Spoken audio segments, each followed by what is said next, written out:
Good evening, all, and welcome back to GKP Live on Talk. Myself, Mick, Gary on the garden are here this evening to have a general chat between ourselves. So I hope everybody's good and everybody is well, and everybody's got plans for this bank holiday weekend. Any of you guys got anything planned for the bank holiday weekend? Mick? As little as possible.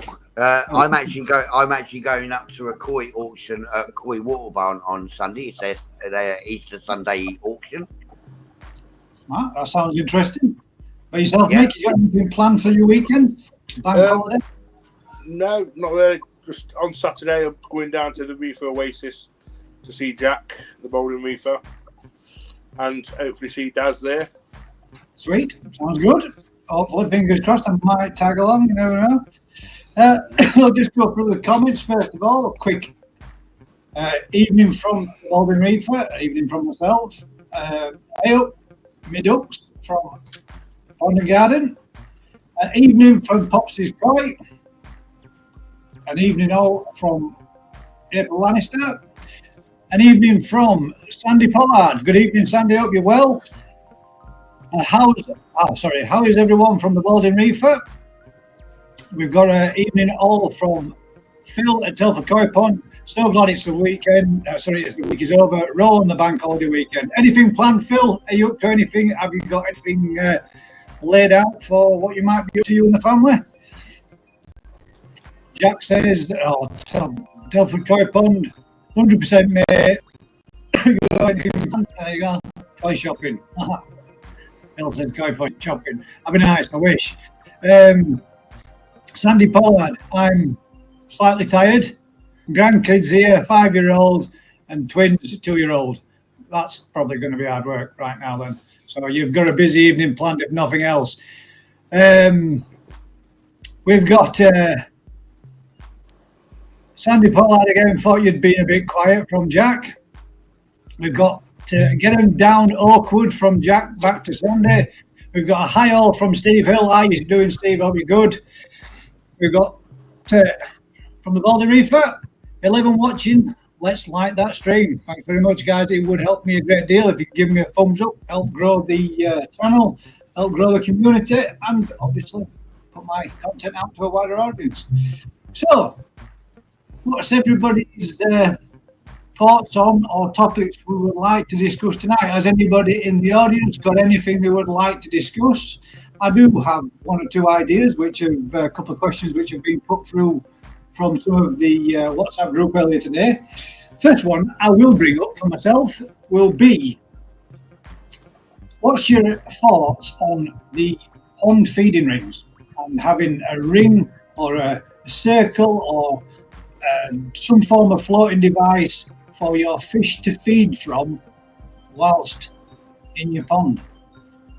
I'll put that one first of all, Gaz. Do you?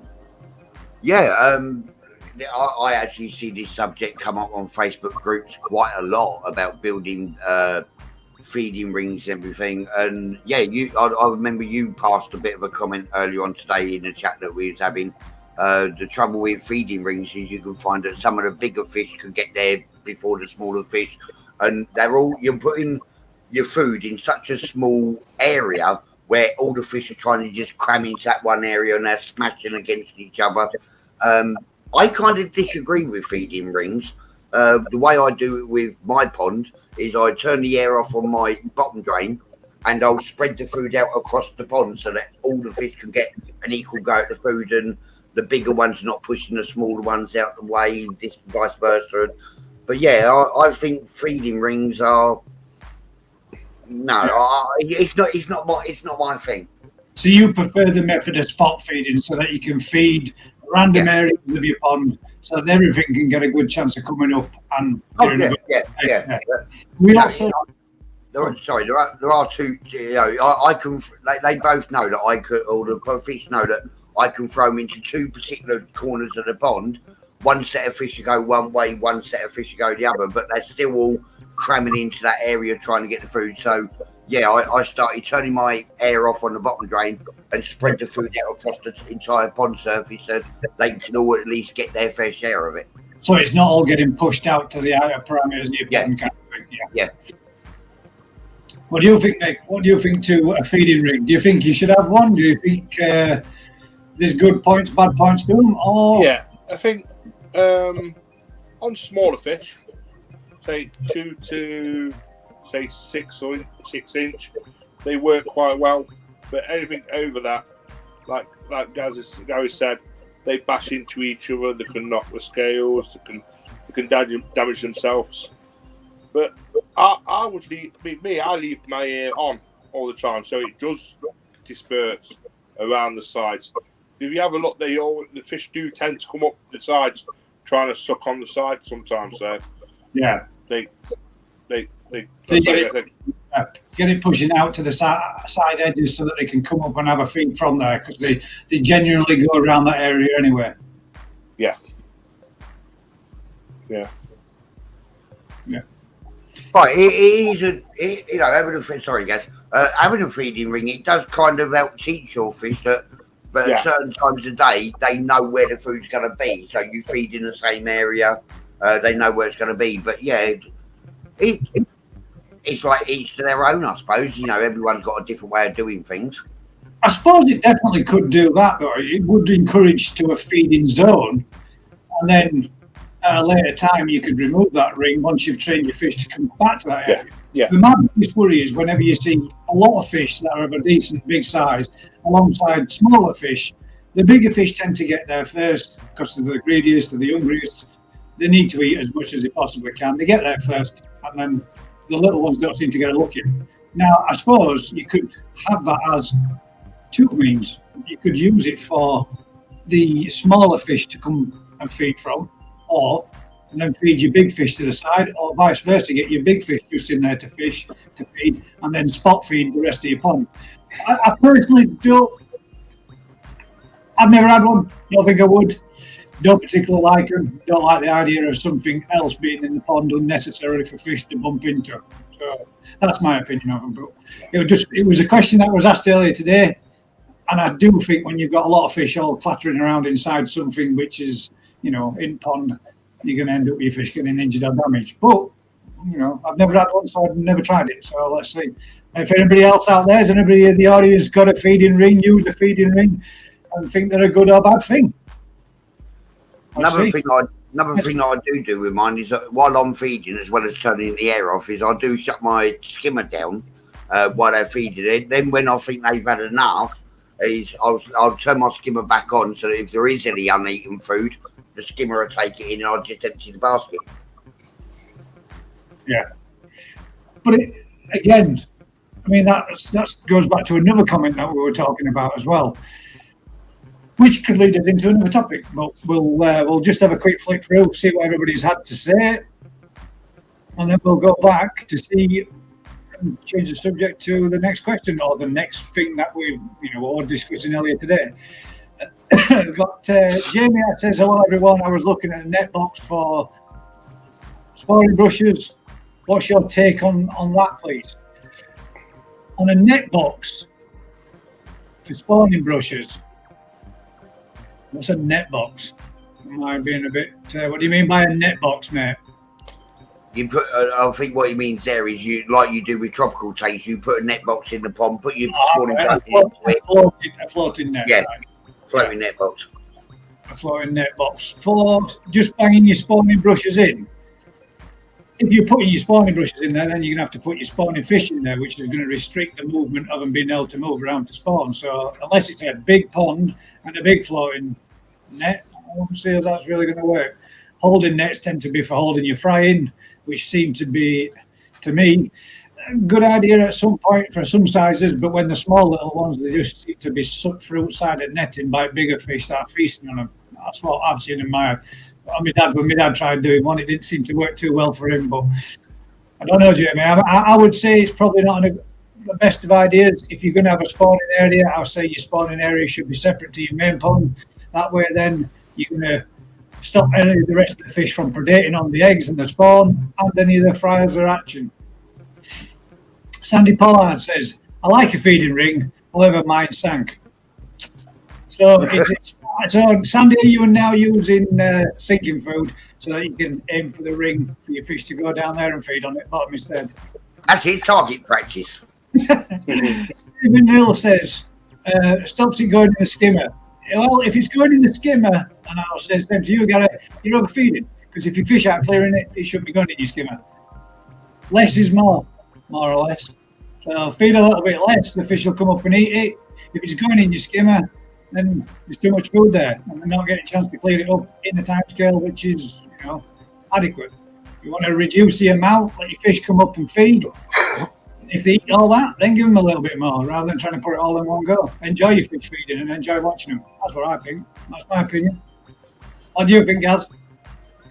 Well, everyone's got their opinion. Another thing I've actually trained mine to do is I can go up to the side of my koi pond, tap on the top of the sleepers, and they know exactly as soon as I start tapping that food's coming and where to go for. Yeah. Jack says, personally, I don't agree with them. You're creating a zone where the fish are competing in a very small space, and it's a recipe for disaster. That's pretty much what I think as well. I'm not saying that they're going to cause a disaster, but it tends to be, if you're concentrating everything all in one zone, it's a lot of collected fish all there trying to get some all at the same time. So, one as well, mate. Yeah, one thing that Vince did advise me when I bought that Sankey from Koi Water Barn, because of it being only a 6-inch fish, so that we don't have this scenario where it's competing for food in the koi pond and missing out on it.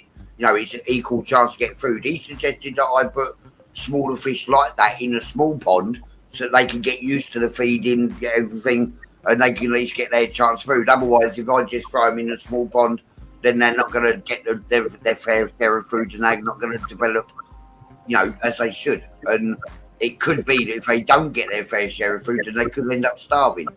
Yeah, well, a lot of, let's say, for example, you've got a pond full of chags, and you've got a load of 6 to 8 inch fish that you're trying to bring on. They ain't going to get a look in, are they? No.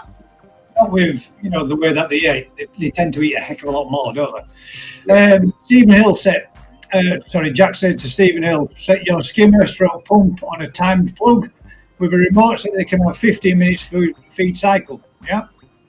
And Stephen Hill says he didn't have a scammer, but I think he meant a skimmer.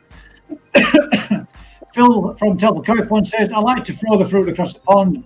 Everyone gets a chance. The big ones will come and hand feed, which encourages the small ones to do the same. That's what I tend to do, Phil. I mean, if I were going to concentrate my fish in one area, I tend to try individually get them to hand feed. And last year, I found that if I just went to that area just to have a look at the fish came to that area regardless of whether or not I would feed them anyway. So you kind of train them anyway if you want to do hand feeding, because they will come and collectively gather in that area anyway. So I suppose that's like having a ring in a sense, but without the ring, because you've trained them or tamed them down to come on that. So.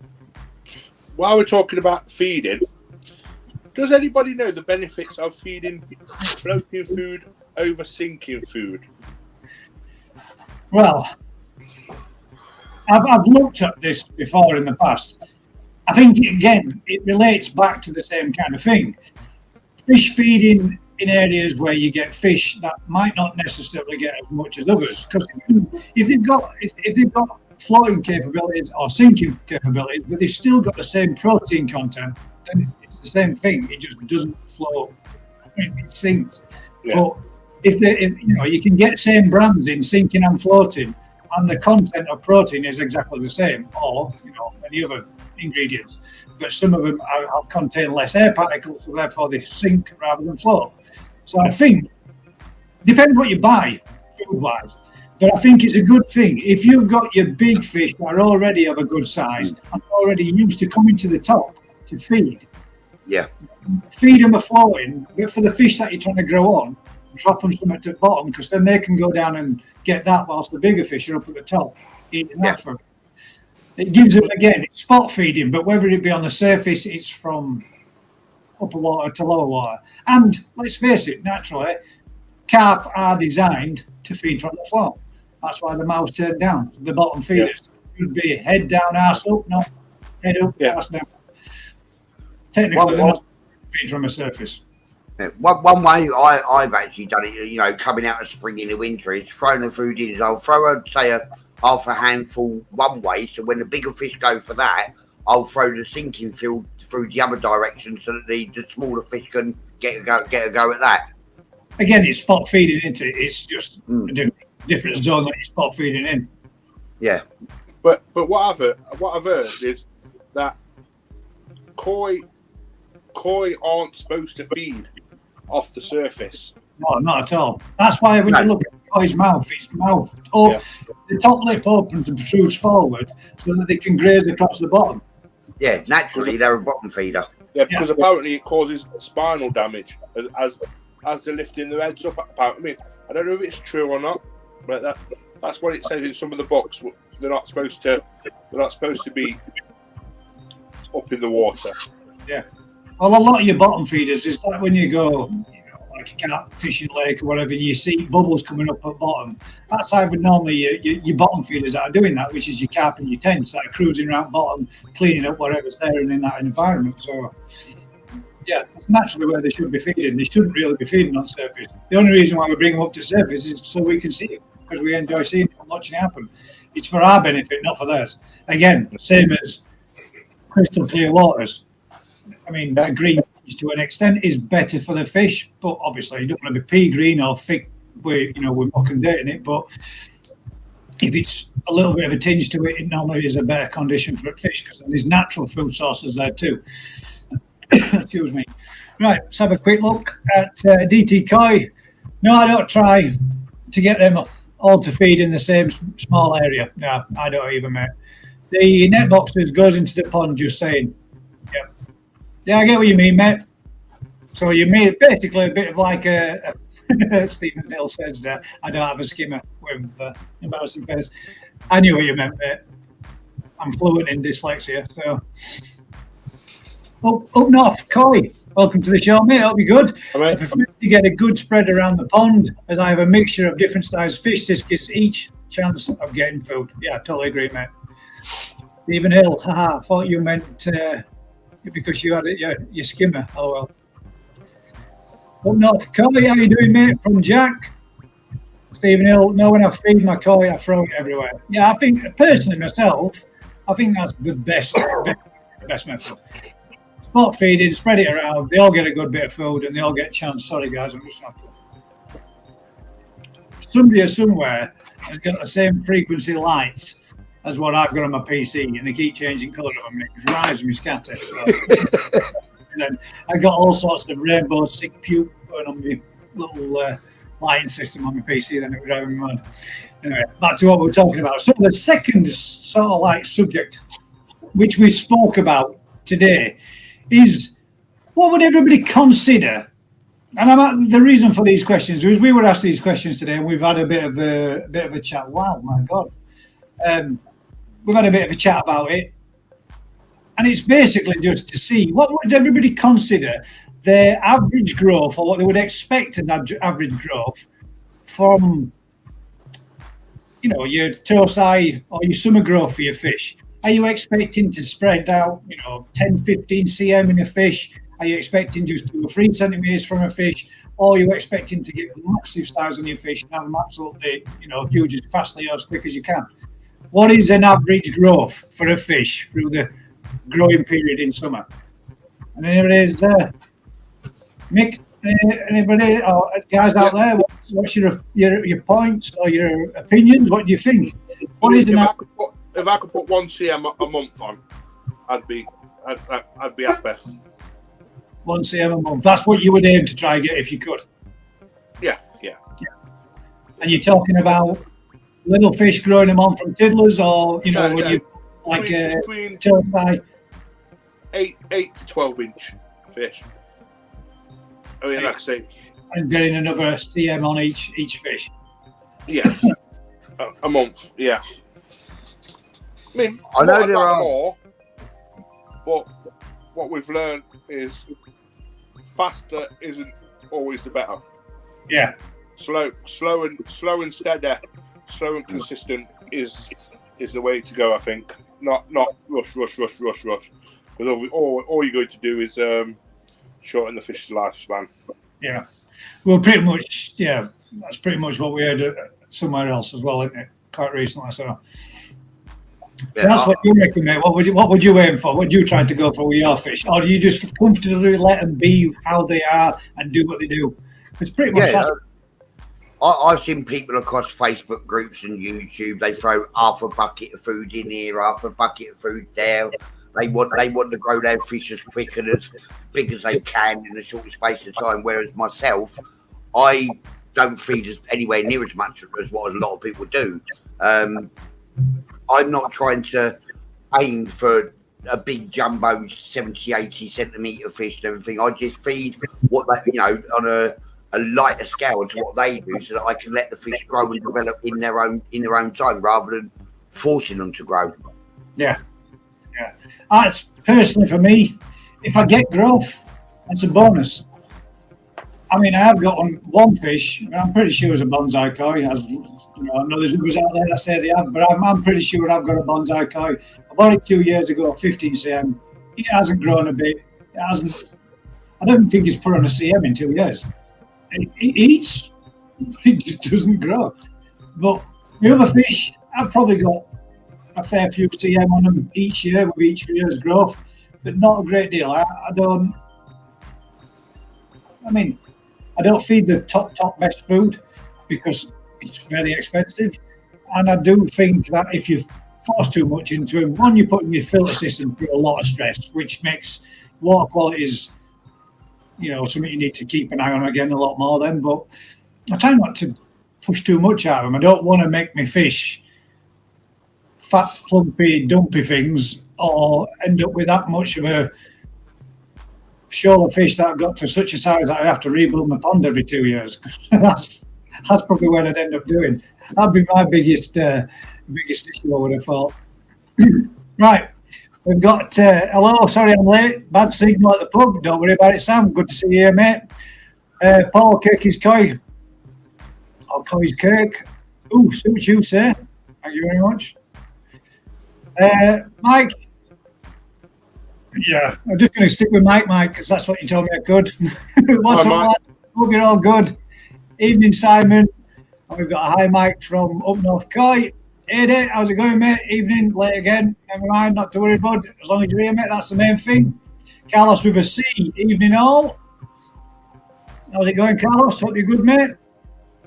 I've got, here we go. Got James the Koi Whisperer with an evening, all. Evening, James. Hi, James. Pleasure to have you on with us. We've got an evening from Mike to Jimbo. Got Paul Kirks. My pond doesn't get a chance to reach the skimmer. Yeah, exactly the same, mate. Mine doesn't. Well, I don't have a skimmer like, but hopefully we'll have on the rebuild. But yeah, my food's not on for much more than a matter of a minute and a half, and it's gone. And then if needs be and they clear it up, I'll feed a little bit more. So, got to agree. Right then, anybody else got any topics or any questions they would like to put to the panel, as in the panel, or us and the public? What you'd like to have? Another one we was talking about this afternoon is pond plants. What are the best type of pond plants to put in the pond? As I mentioned earlier, every time I put a plant anywhere near my koi pond, within 5-10 minutes, no more plant is gone. Yeah. So I give up with plants. Now, we did mention this about it, and you were saying like they're getting smashed and they're getting eaten. Now, I've just thought, Gaz, there might be a reason as to why. Well, no, because my lilies are on them. I'm just going to say there might be a reason as to why that's the case in mine and that they haven't done. My lilies are on the bottom. I was just going to say mine are on a shelf. The second lot of plants are on a shelf. And they've never get touched at all. They were spawning in them last year and were spawning up against my lilies and stuff last year. But yeah, I've not had them destroy any of my plants. I had more flowers on my lilies last year than I've ever had any time. And that's with 0.3% salt as well. Obviously water change throughout the season, but my lilies grew well, the plants grew well. In fact, my plants grew really well. They grew nearly 7 foot tall last year. So I'm hoping that, they do the same again this year. But I never have my fish touch it again. I'm not saying but the people have the same experience. Do your fish eat your plants if you ever put any in there with them? I know there are other people that are out there on YouTube that do have, and I've had to make special adapted brackets to hang them off and things to prevent them from being eaten. Is it a case of you feed more floating things like oranges, lettuces and stuff like that, so they're more tuned into eating and chewing on plants?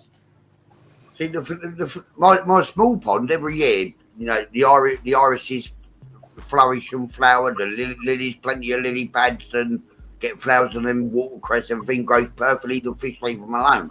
But with the koi pond, whenever I do try putting plants in, the ones that do just go bonkers and actually rip the shreds are the 4 ghosties. It's always the ghosties that just completely trash whatever plants I try putting in the koi pond. Yeah. They tend to go to rooting for the roots, don't they? And spitting the stones, stones off, off the pot. In my last koi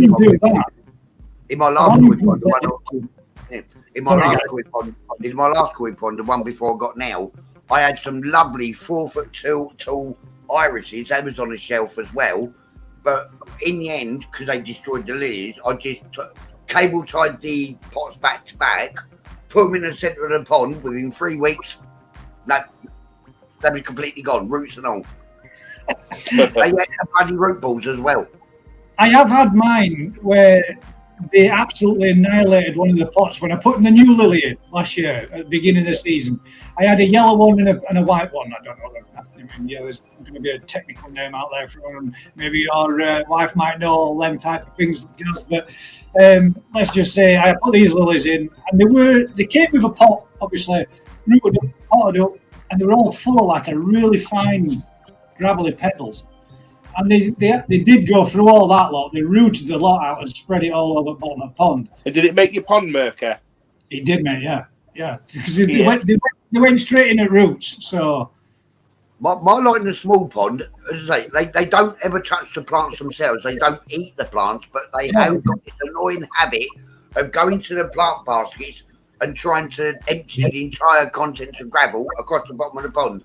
Yeah. Well, what I did with mine is that I took some of the blue slate that I've got around the pond, and I took some of that, gravel off, and I put blue slate laid flatwards over, the top of it, and that stopped them. They never touched it again after that. Obviously, probably too heavy for a bit of pick up and move, but I tried that and failed miserably. Same as you, took a bit of gravel out, put some quite large pebbles or some blue slate on.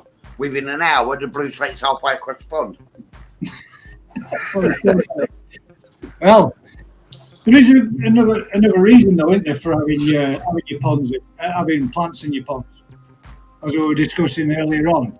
Helps with the cycle from ammonia to nitrite to nitrate. Your pond plants take in the nitrates, and that takes that out of your pond. So that's the reason why I've put them in mine.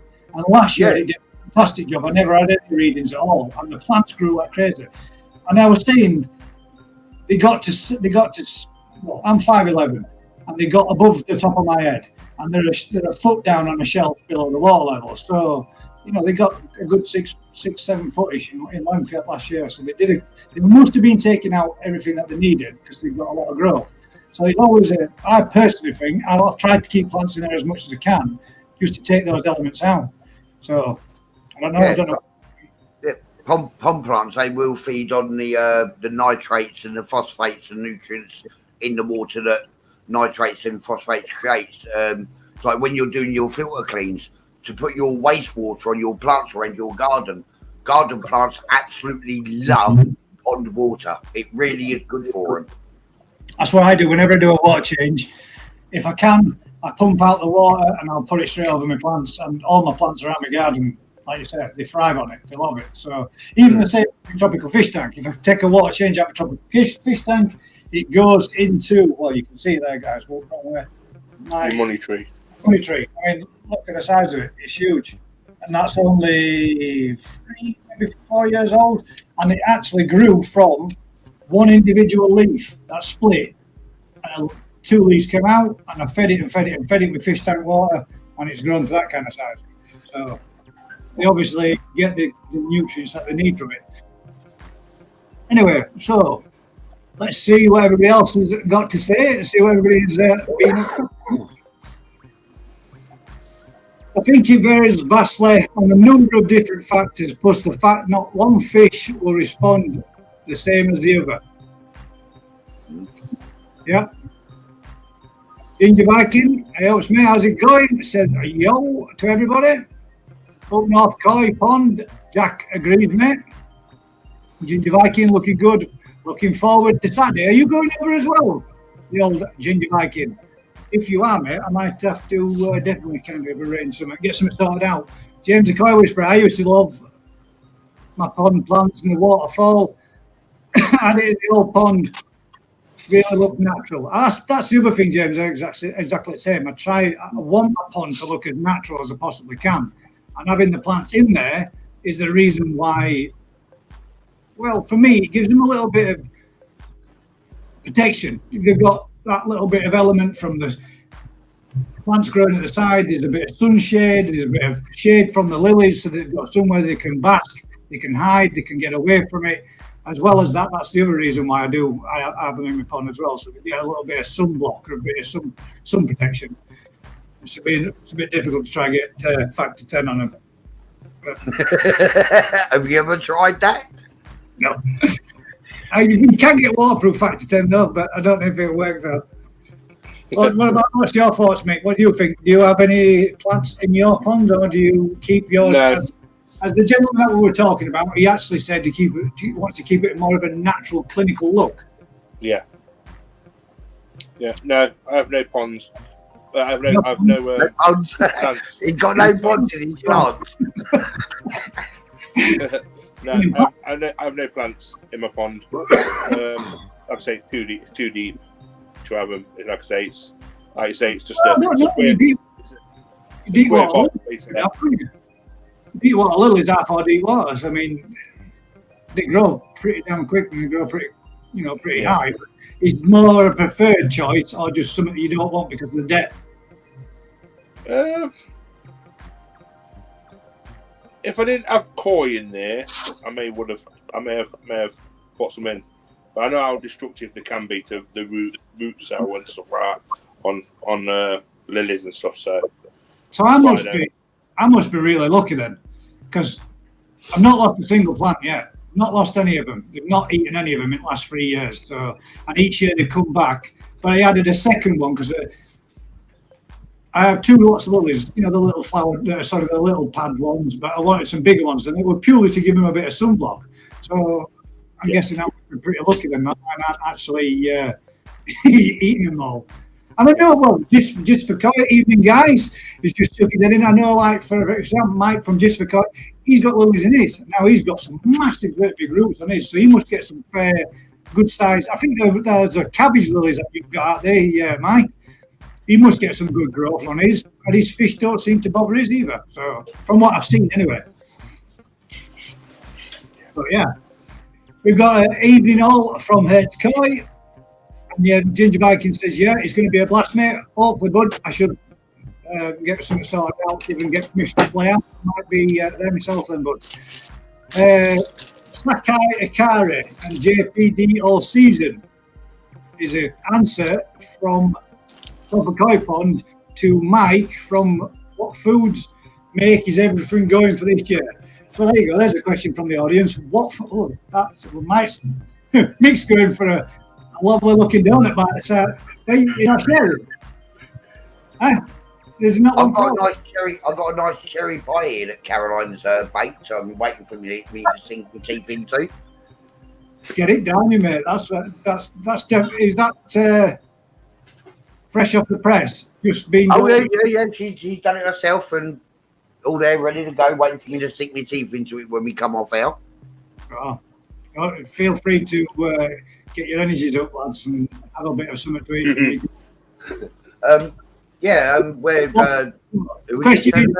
Question is from Mike. He said, what foods make is everyone going for this year? What do you think? What are you going to give a go? If you're going to excuse me 2 seconds, guys, I shall just remove myself from. I'll let you two, especially you now you're eating, have an answer to that question. Okay, I'll go first. I usually use OSW. I can't remember the flip. It was it orange, whatever, spirina and wheat germ. Usually get that from Carpco. It's their equivalent to Coppens. But one food I have been looking at this year that I want to try myself. I've seen a lot of people across Facebook and YouTube talk about it. Is I'm going to give Ikari Gold a go this year. What do you guys think? Have any of you used and tried the Ikari Gold? Is it any good? I will still keep the OSW for the small pond. I want to try it on the koi pond first to see how that goes. Have you tried Ikari Gold, Mick? No, not yet. I'm going to buy. If I can, I'm going to try some Sakai Kari this year. Yep. If I can. So what do you? If not, I'll try JPD. Now I have heard that apparently JPD and Coppens are basically identical. That JPD is made by Coppens, as well as there's other various brands of koi food and fish food out there that basically it's rebagged and relabeled Coppens. What do you guys on the chat think?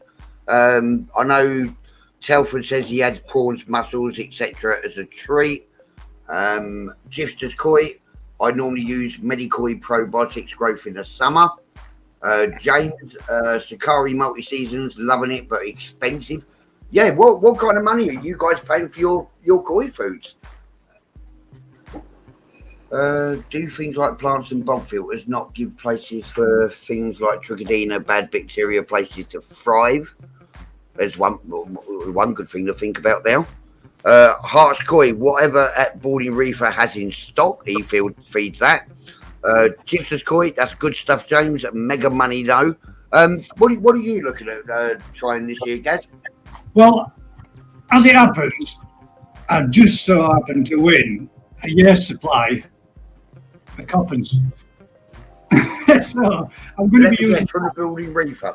I did, yeah. When his food raffle giveaway. So, well, what I'm going to do is I'm going to be giving that a go and seeing what that stuff's like, because I've heard good stuff about it. I've also heard that it cheats the water a little bit, but I'm going to give it a go and see. Failing that, I'll stick with what I normally, feed as well, which is Ikari. So I'll stick with that. If I don't like what I'm using. I have used the wheat germ, and I will say one thing that it does, for me personally, for my fish, does seem to be producing a lot of poo on the wheat germ side of things, but it could just be the case of I have removed several fish, and there are one or two more bigger fish in there than what I've had in the past. So might be a little bit more waste from that, or it's just giving a good clear out, which is again not a bad thing if that's what it's doing. I was just saying while you stepped away that I usually use Carpco OSW, which is their equivalent of Coppens. But this year I want to try giving Hikari Gold a go. Is that anything that you've ever tried? I think, memory serves, I think mine is Hikari Gold the colour enhancing one, or is it Gold the first stage? Because they can get it. Excuse me, I'm just. Let me have a look over. I'm sure you can get a couple of different brands. One sec.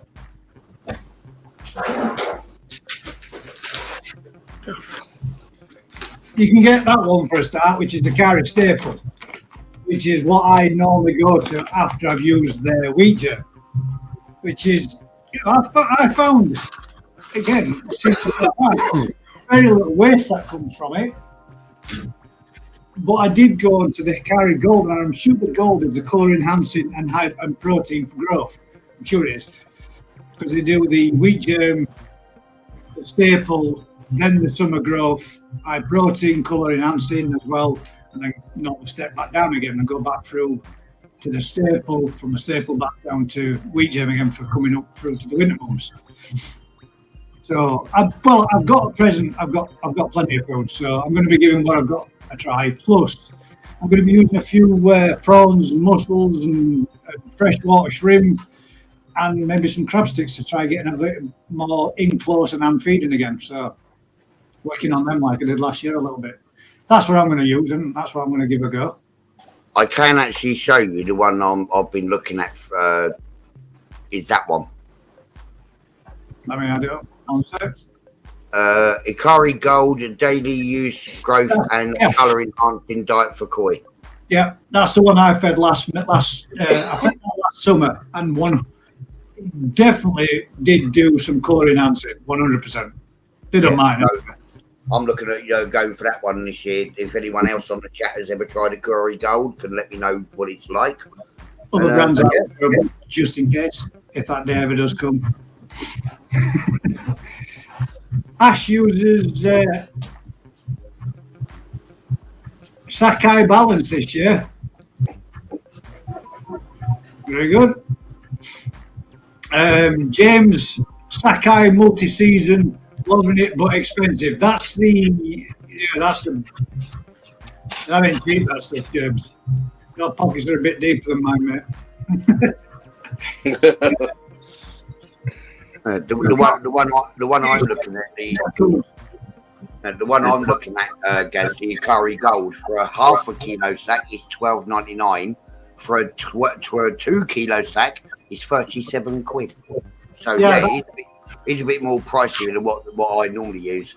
That one, the staple, which is the one before, which is daily growth diet for koi, that's $25.49 for what is it? 2 kg bag. Yeah, it does put a contrast on the price of it, because the OSW that I use from Cartco, that's only £6.5 for a kilo. So there's a big price difference in it. There is. I mean, there is the stuff that Sakai multi-season. I mean, that stuff's like 180 quid a bag, something like that, for a 20 kg bag. 225 for 15 kilograms. 225. 225 for a 15 kg. And how long was that normally last someone? Well, we fished that a big, not that long, mate. That's an expensive food. Yeah, it is. But what's that? If you got it, then why the hell not? What's that the koi equivalent to caviar? Yeah, makes you wonder. Right.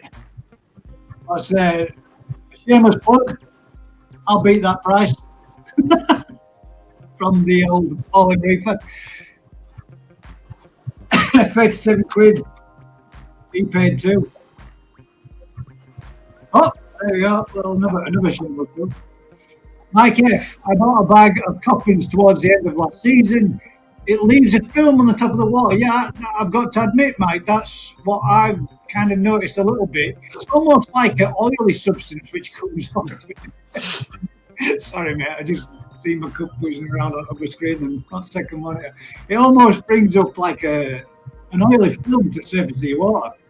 And I don't know if that's, there's contents of what it is that's inside it that makes it do that, but yeah. Cockney Koi, superior coppins growth. That's what Carlos with a C uses. So, Jack, when are you going to start selling Sakai Ikari? There you go, Jack. There you go. A question there for you. Evening all from Graham Taylor. How's it going, mate? You just got back from the rugby. How do y'all do? Hope you had a good one.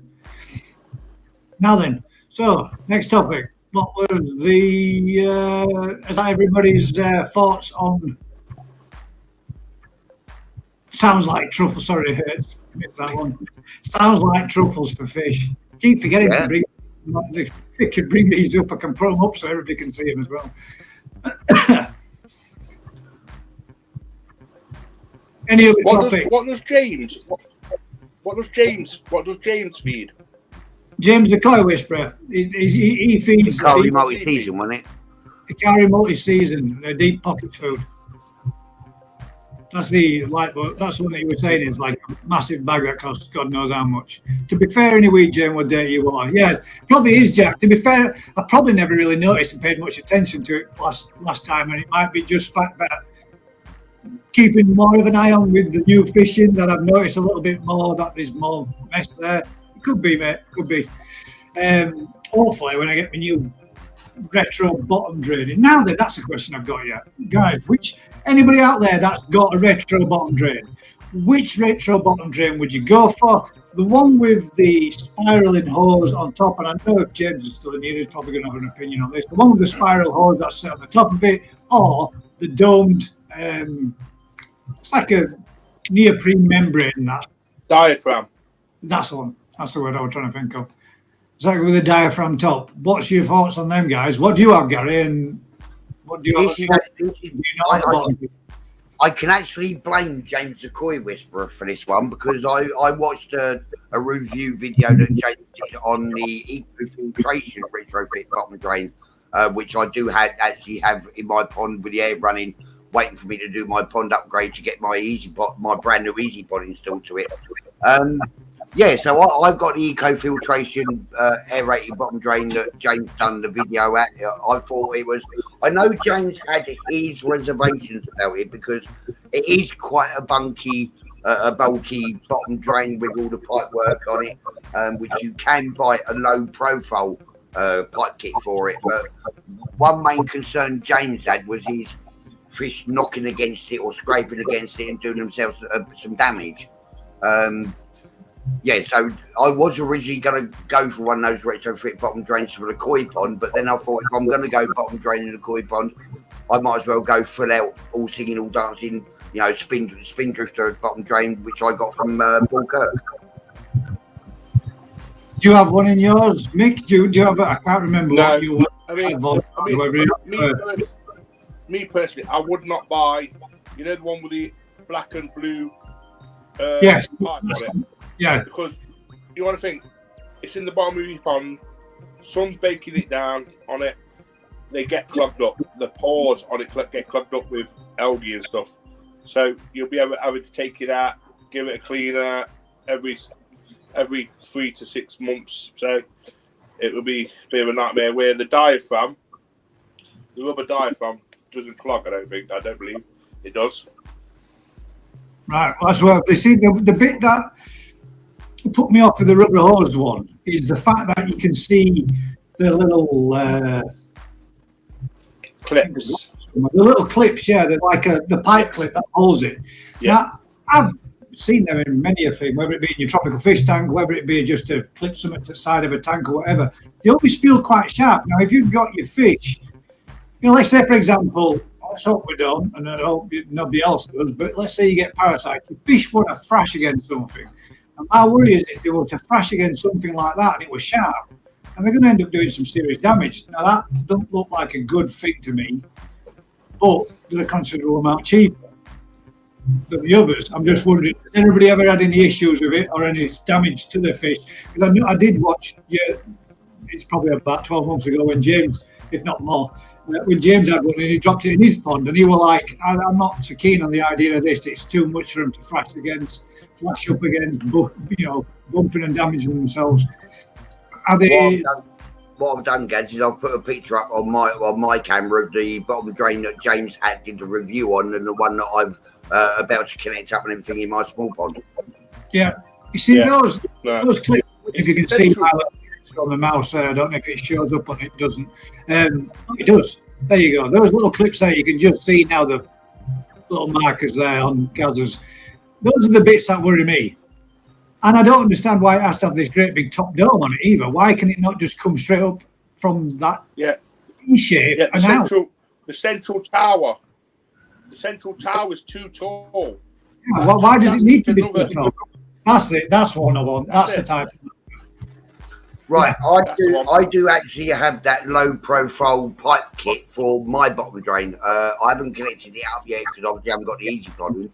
But yeah, that little kit there to make it a low profile connection is $19.99, I think it is. To me, that looks far more better than the other type because obviously, I mean, you can still thrash it, splash up against it, rub up against it. But the best thing about that, though, you can modify that to put it down below the coupling, can't you? Yeah.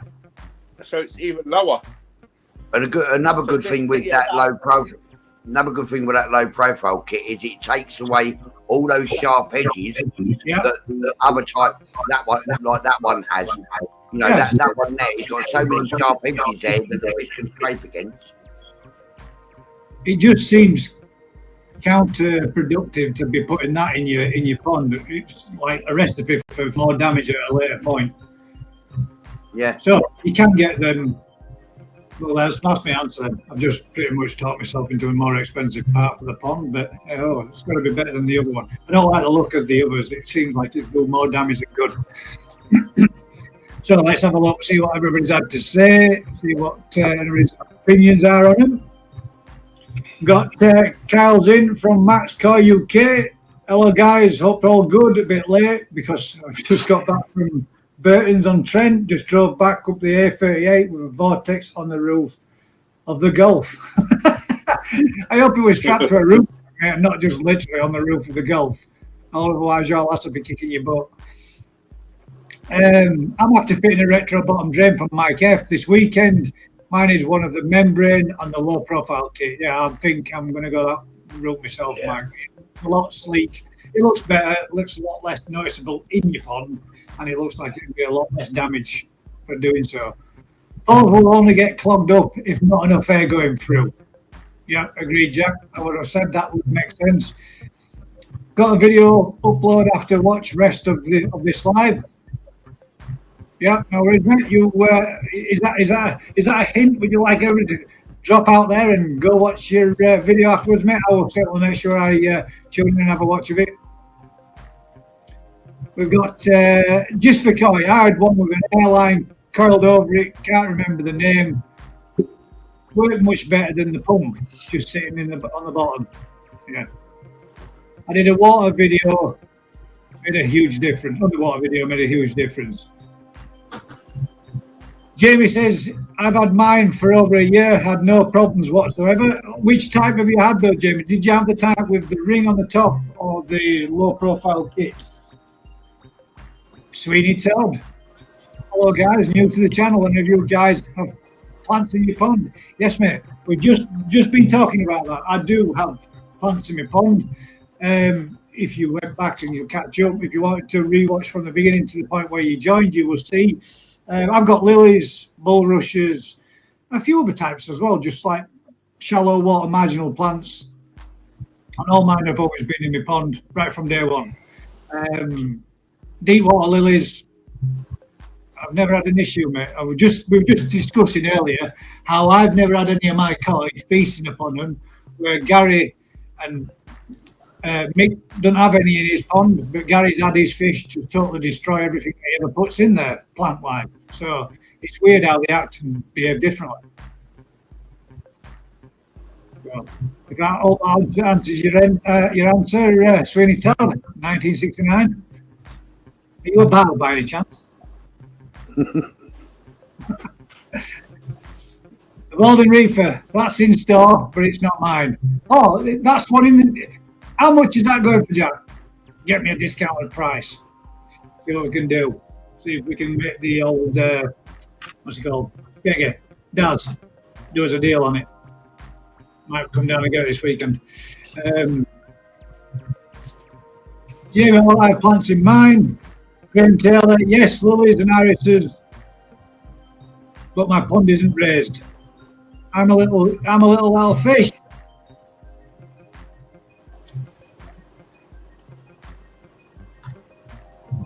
Catch you later, mate.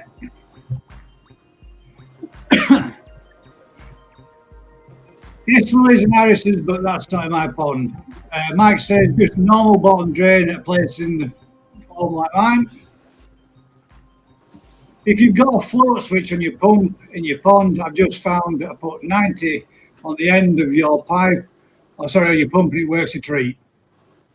There you go. Jamie Holt, the one with the airing, and you've never had any problems. You've never had any issues at all. That's good. Someone did say to me, where I'm just going to say going to be upgrading my small pond this year and putting the retro bottom drain there. Someone did say, why don't I, go for a full out bottom drain like I did with the koi pond? I'm a bit stuck on that one because to go full gravity fed and bottom drain on the small pond, I'd have to destroy half of Kaz's greenhouse, and I don't think she'd let me get away with that. So Sweeney Todd says thank you and yes. So you are a barber. Yeah. Do you make meat pies from your customers? Any other topics anybody else would like to have a chat about? Anybody else want to have another topic? Anybody? Anything you guys have got to bring up? Yeah. What are the correct oxygen levels for a pond? But like I say, because today, as you know, Daz, I've turned off my spray bar, but I've put my air pump back on. And have I got enough water? Have I got enough air going into that pond now? Well, I would say with the amount of fish you're in that pond, mate, you'd probably be fine for air in there without any on. Because you've not got that many. You're really low stocked, aren't you? I would say the more stock you've got, the more air you need, but you can never have too much air, in my opinion. But am I wrong in saying that? Can you aerate your pond, guys? Is that something that's possible? I can't remember. 140 litres a minute. I can't remember what YouTube channel it was, but someone was saying an oxygen content in your water, you want somewhere between 6 and 10 milligrams per litre, whatever it works out to. You can buy an oxygen test kit that a bit like using the water, a bit like the water parameter test kits. You know, you could put it into the water solution, it turns a certain colour and tells you what if you got the right oxygen levels in your pond. Yeah. I honestly don't know, mate. I wouldn't have thought that you could over oxygenate your water. I wouldn't have thought it would be an issue. But with what you've dropped yours down to, I wouldn't think it would be an issue. To over oxygenate, I'm sure it's Paul Kirk I was talking to about this.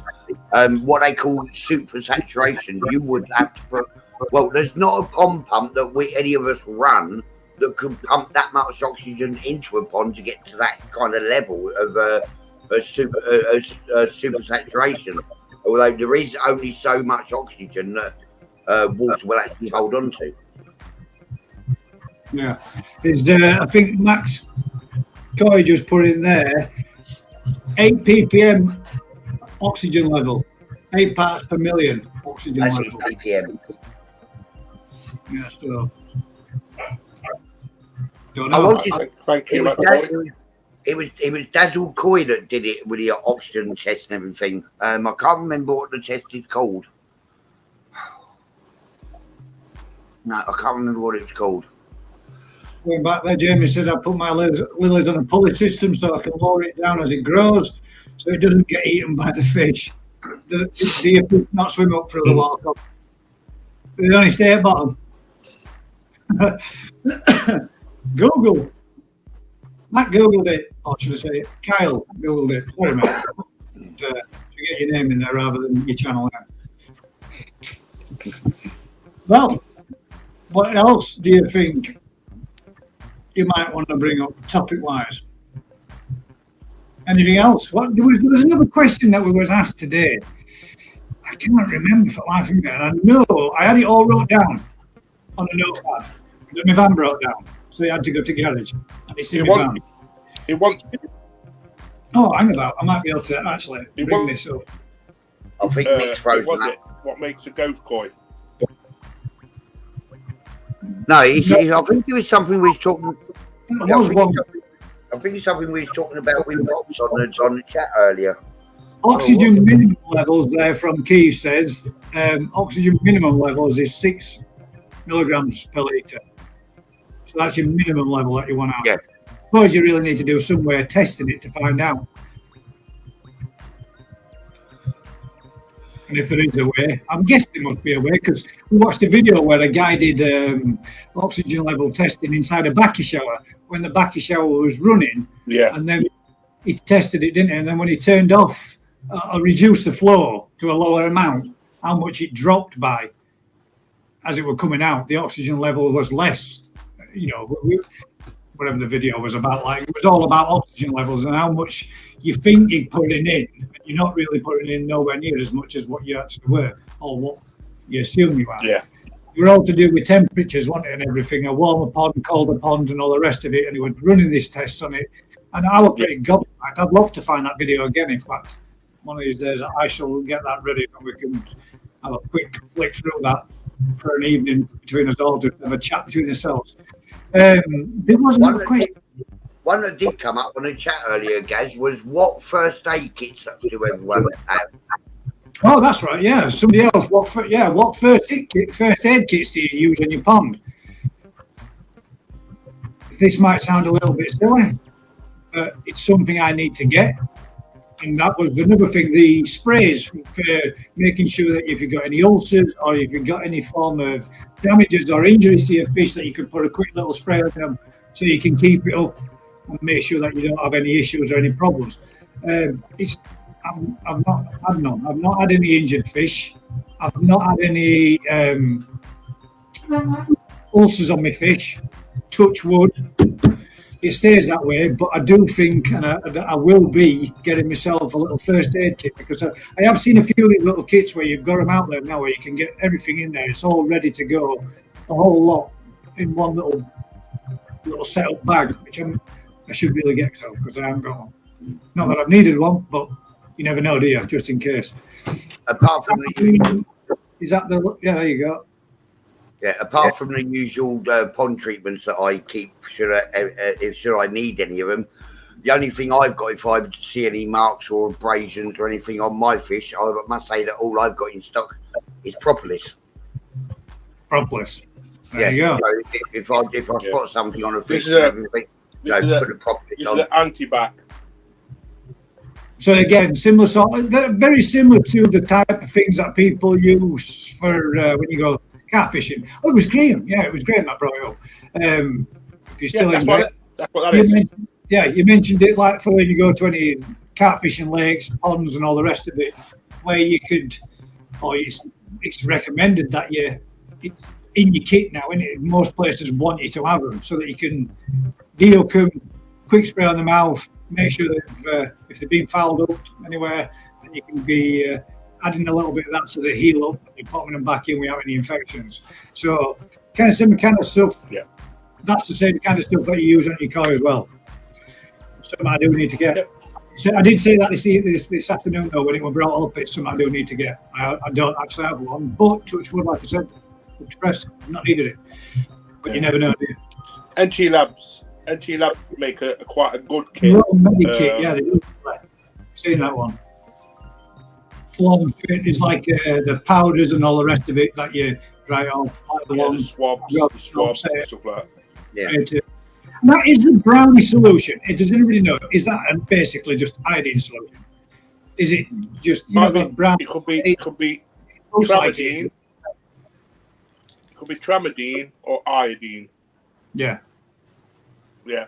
I think one of them's fit slightly thicker than the other though.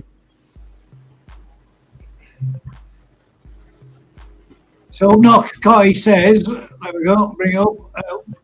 Water at 4 degrees C will hold about 10 milligrams per litre. So the my temperature's at 12. My temperature's at 12 at the minute. Yeah. And we've got Black Country Koi. I do. I've been here. I do. I've been here. Not bad, mate. Hope you're good, bud. I don't know what the proper way to reply back to you is. You're going to have to tell me what I need to say back to you in Black Country Talk, mate. What would the correct way? Because up here being now then, lad, how's it going? How you been? Which, up north, Koi, for somebody that's not from up north, does talk a lot of kind of Yorkshire slang, which is pretty weird. And I can kind of see where DT... where Dave got it from when he was saying, because I honestly did think you were from around our way, mate. How you talk very similar to yourself, ish. Let's have a quick look on there. It's got just been looking at air pump to buy for the new pond. Yeah, well, what did you find, mate? Did you come up with anything good? Because I'm actually going to be looking at getting myself one as well.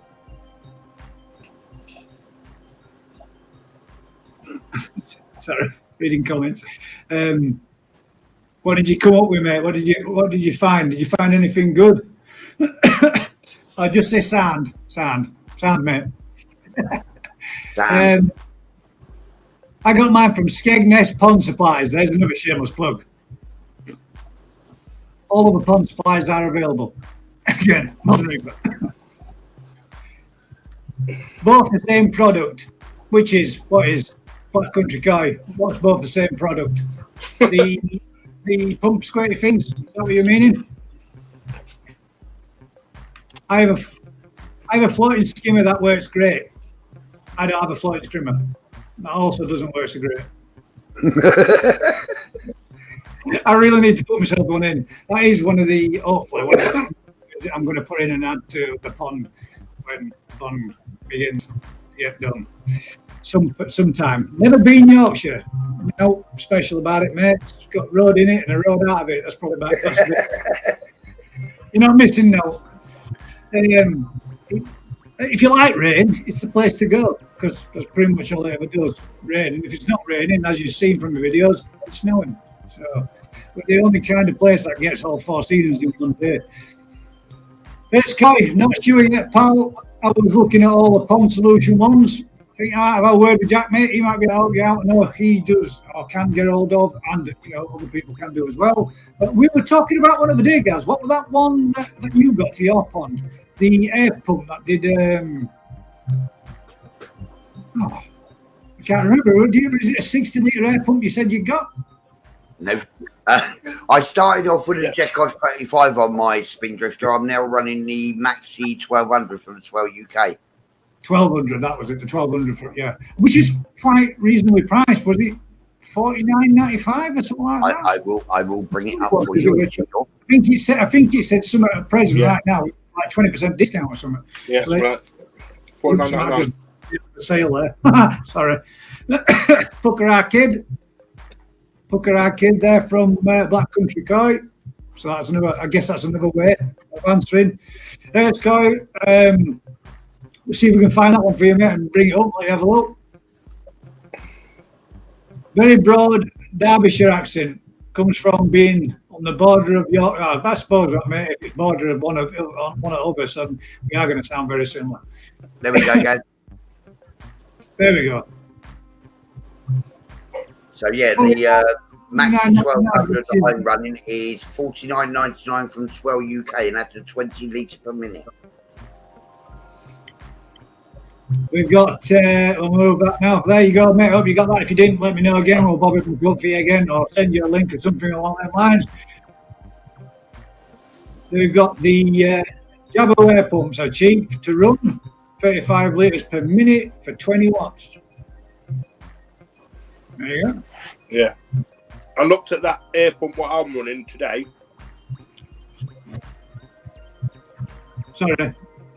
Got a special guest. Yeah. It's 112 watts. Ooh. I just got given a special gift. A little mobile phone holder. From my beautiful wife. There was a reason why I stepped up to go pop out, because I just wanted to make sure she just got quite recently back from an hospital operation, and I didn't want her to be lifting in or bringing in anything heavy or all that, because I know she'd been out for a day with my daughter, and if she'd come back with a bit of shopping, I didn't want to be doing any strain or stresses, so I popped off to just go give her a run. And we've got an evening Gaz, or an evening Gaz, should I say. I'm Mick. Sorry I'm late. It's all right, mate. Have you been working all day? Have you been grafting, bud? Feel free to join us if you want to do, mate. I can happily send you the link if you want to jump in. If you want to just chill and have a night off, it is not a problem. There's Koi. Yeah, I saw that. Sorry, it was not so sure on the size of the pond. Matters the size I need to get. What? Yeah. Matters to the size I need to get. Depends what you want to do with it, what you're doing with it. I want mind you, when I want to be running through my homemade moving bed and my static bed for when cleaning it. So I want to put a fair bit through them. From what Gary was saying, that little thing we're doing, that might be perfectly adequate for doing just that job. Don't know for definite. Can't jump in, mate, from Daz. Not to worry, bud. Maybe next time. We got a spot on Daz from Mike. Hope you're good, Mike. Anyway, buddy, we're nice to hear you and talk to you and have you in the chat with us the other day. We're great. We had a good laugh and a good giggle. We were telling about a few of the stories from way back when. That seemed to make him laugh and giggle a bit. Hope you enjoyed them, Mike. We had a good giggle, mate, didn't we? Right. There was one more question, guys, that I know we were talking about this morning, and I can't remember for the life of me what it was. I think it was something along the lines of,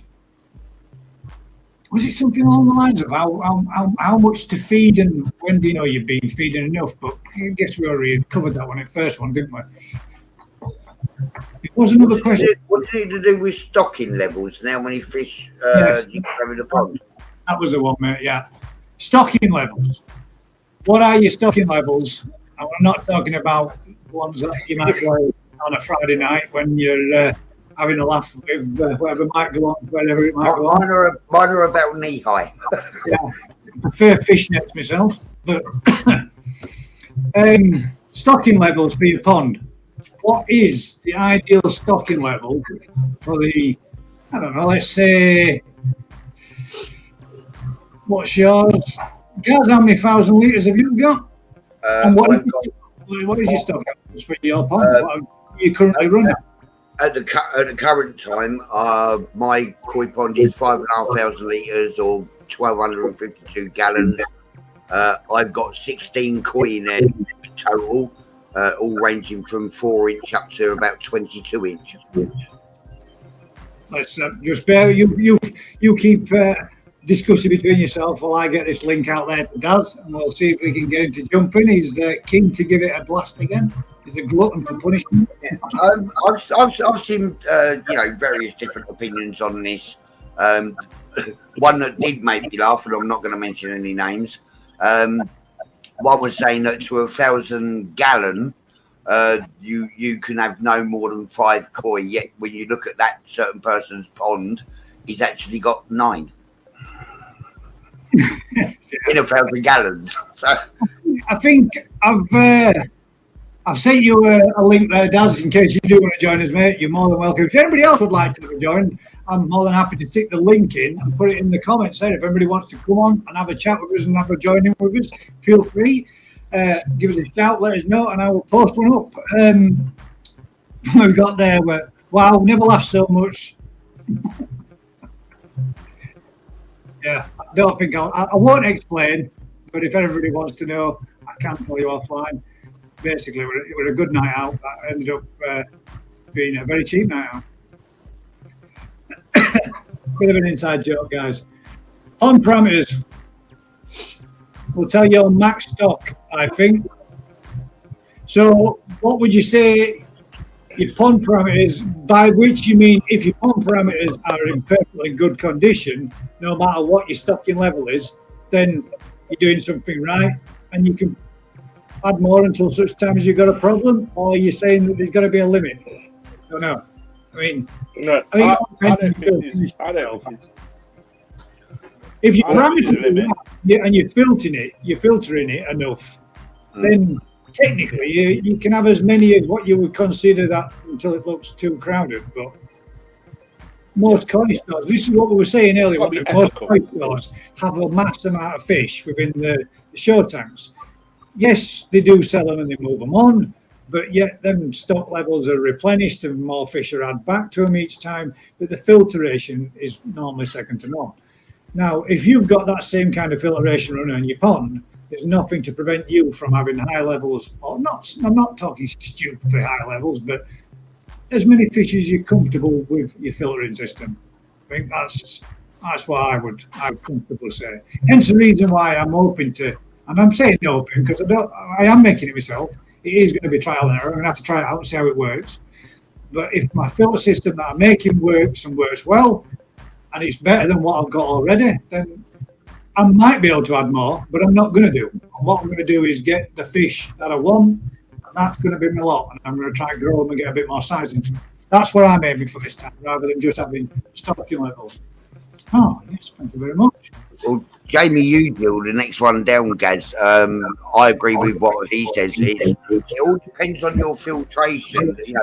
to whatever stock levels you got in your pond, whether you got 5, 10 or 15, your filter systems and your filter setup must be able to handle it. To a point, you can't overstock a pond, but you can under a filter pond. But that only works within reason. It's not more the question of how many fish can I have in my pond. It's more how many fish should I have in my pond. Don't forget, you haven't just got to allow like the water volume and everything. You've got to allow the surface area for them to be able to bring you exactly. They all need an adequate space to be able to move around it. The more fish you put in there, the less food spread around them, the less they're going to grow. So then again, you get to the elements of are your fish going to be getting enough food if you've got mass numbers in there. So yeah, I suppose it all depends on your filtration, and it all depends upon the size of the fish and how much they can move around. And if you're cramming them in there, and it's not fair, is it? They do have a recommended size for your fish tanks, don't they? So there's X amount of fish per inches of water. So I think it's something along them lines. But the other one was new pond syndrome. And these questions have all pretty much come to us. Now, I'm pretty glad he did put a lot of these questions to us, because at the end of the day, it's given us topics to talk about, and it's something that we can always help others by sharing information to each other. New pond syndrome. When will it come about? Does it always come about? Or is it something that might not necessarily happen? What do you think, Mick? What's your thoughts on new pond syndrome? Because new pond syndrome doesn't necessarily mean it's a new pond. New pond syndrome can also be if you're doing a fish in cycle, I do believe it will always come about. Yeah. Well, you say fish in cycle, what do you mean? Even a fish out cycle, it does do. It's definitely. Oh, well, hang about. Just excuse me one second, guys, while I bring in Daz. Straight from work. Evening, you're right. Oh yeah. Right, I don't know if you heard that last question. No, I don't know if you heard the last question that we had there was basically new pond syndrome. Does it come about? Does it always come about, or is it something that might not never come about? I'm not saying one way or the other. It's just a question. That's what we were asked. Is it something that you will always experience, should experience? And is there a certain length of time it takes? You know, is it in the 3rd month, 5th month, 6th month? What? Any ideas? Any opinions? Like I said, fish cycle, fish in cycle. I think you would get it. Yeah. But saying that, even a fish out cycle, it's got to start going through the nitro cycle, isn't it? So if you are going to produce ammonia without the fish, so you're going to have to like ghost feed it or add fish to. Yeah, I've never experienced it myself, new pond syndrome, but I've always started a new setup with a few fish, with 1 or 2 fish first, put them in for a couple of weeks, and then introduce more fish slowly. Yeah, if you stick a load of fish in, you're asking for trouble. Yeah, that's how I've done it. Or if I've ever done it with like a tropical tank, I'll use the pre-seasoned, in a sense, filter system. It's already been used. Yeah, it's gone through a tank through it once, and I'm basically just transferring that over to the next one. And I think they call it seeded, don't they? So it's already already ready. Seed filter. Yeah. I mean, I always use pond balls as well. Yeah, me too. Yeah, and I don't know. Yeah. In tropical fish tanks, you can squeeze the filter. The filter media in the tank itself. It's called scrunching. Yeah. In fact, you can even buy them. I saw online there was a guy selling pre-seeded filters for tropical tanks. Yeah, which is a good idea. Because when a lot of people set up a new pond, the first thing they want to do is bang fish in it and start off straight away, don't they? Yeah. And it's not I'm not really looking at the camera there, but it's more of a case of being impatient rather than actually doing what you really should do. You should always really allow the fish slowly be introduced so that your fillet system can keep up with it at the same time. And that's how I did mine down as well.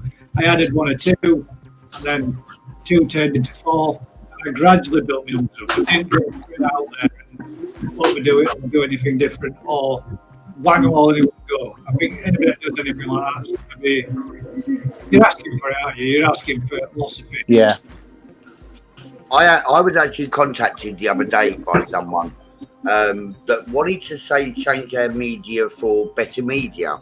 It's not a new pond, it's been running quite a while, and spoke to someone about a particular media that they was looking at everything, and they was advised to take all the original media out of the filtration straight away and put this new media straight in. And then all of a sudden, she's putting in brand new media that's not been matured, and all of a sudden she's got nitrite spikes, everything's going wrong, and the fish are actually started jumping. And to be advised by anyone to say, take your old media out, put that straight in, it'll be fine. That is just asking for crazy. Yeah. We've got this little comment here, which is one I don't particularly agree with, mate. We are water keepers rather than koi keepers. Why are you putting koi in your water? If you're a water keeper, why don't you just keep a big bowl full of water and enjoy looking at that? Yeah. I think you're a koi keeper, mate, because I get where you're coming from. I understand it. We are water keepers because if you look after your water, the koi look after themselves. Well, no, they don't, because you've still got to feed them. They don't look after themselves. You still got to maintain them. You still got to look after them. You still got to clean the fillets for them. They don't look after themselves. We look after the fish. We maintain the water and we maintain the fish. So we're pond keepers, and we have fish within that environment. That's the only reason why I don't agree with it. But I know where you're coming from. I get you saying. Yeah. I've seen this subject come up many times, and yes, I do disagree in the same way you do, Gaz. It's not all about with water keepers first, fish keepers second. I think it's a 50-50 balance. If you got good water, you got good fish. If you got bad water, you're gonna have bad fish. You've got to equal it into a balanced 50-50. That's why I enjoy the side of having the pond plants in it and the flowers in it and stuff as well. Because I'm not just keeping fish. I want to be able to make the pond look natural, look nice, look pretty in a sense. I want it to look part of my garden. Yeah. So it also is a feature to me. But I build an ecosystem. Exactly. Yeah. Yeah. It's not as simple as getting your water that absolute perfect pristine water and you'll never have a problem with the fish. It doesn't work like that. Yeah. Because you can still get an upset fish no matter what. You can go out there and buy a fish, bring it back to your pond and have pristine water, but it brought a problem to your pond, which creates more problems for your fish in that same water. So just looking after your water doesn't necessarily make sure your fish are safe. You need to make sure that you're testing them and making sure they're okay as well. There is also this, opinion within people that I've seen across Facebook and YouTube that if you've got that absolute pristine, crystal clear, gin vodka clear water, all your parameters are spot on, you will never have a single issue. But having water in such, high spec condition doesn't mean you've got a healthy pond. Yeah, best way in the world. A fish can get a bump or a scrape, which can turn into an ulcer. And it doesn't matter what your parameters are, it happens.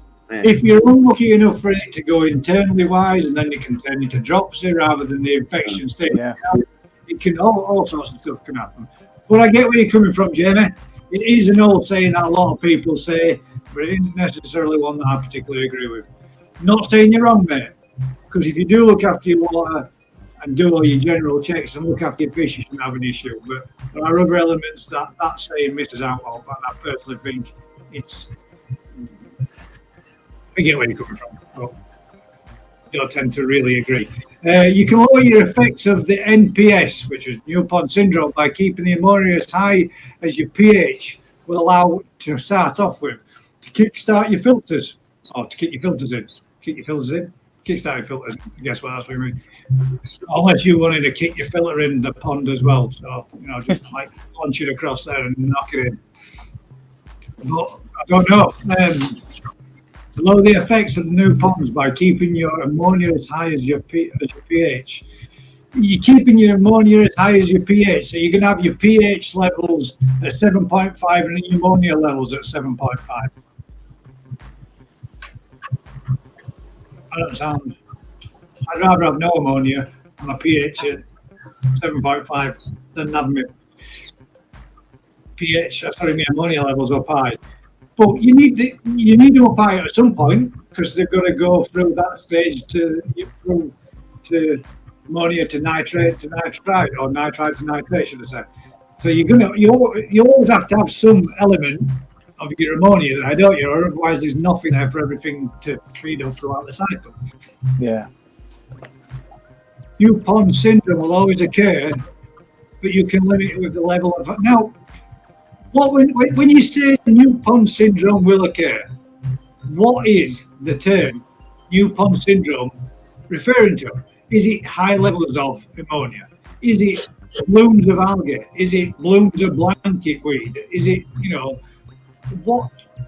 where does new pond syndrome end and other problems come along afterwards? Do you know what I mean? When does it stop? What is new pond syndrome in its fullest? What does it normally entail for new pond syndrome? Is it just high levels of ammonia, high levels of nitrite, nitrate? Well, I mean, you're referred to a lot, but what is new pond syndrome in its entirety? I would say ammonia and nitrite or nitrate. Because they're the dangerous ones. That's what's going to hurt your fish. Yeah. But then again, high levels of nitrate also can do too, but it takes a lot longer to get to them levels than what it would do other. If you've got plants, well, they're getting absorbed by them. So, and that's not me being funny in any way, shape, or it's just going through the nitrogen cycle. Yeah.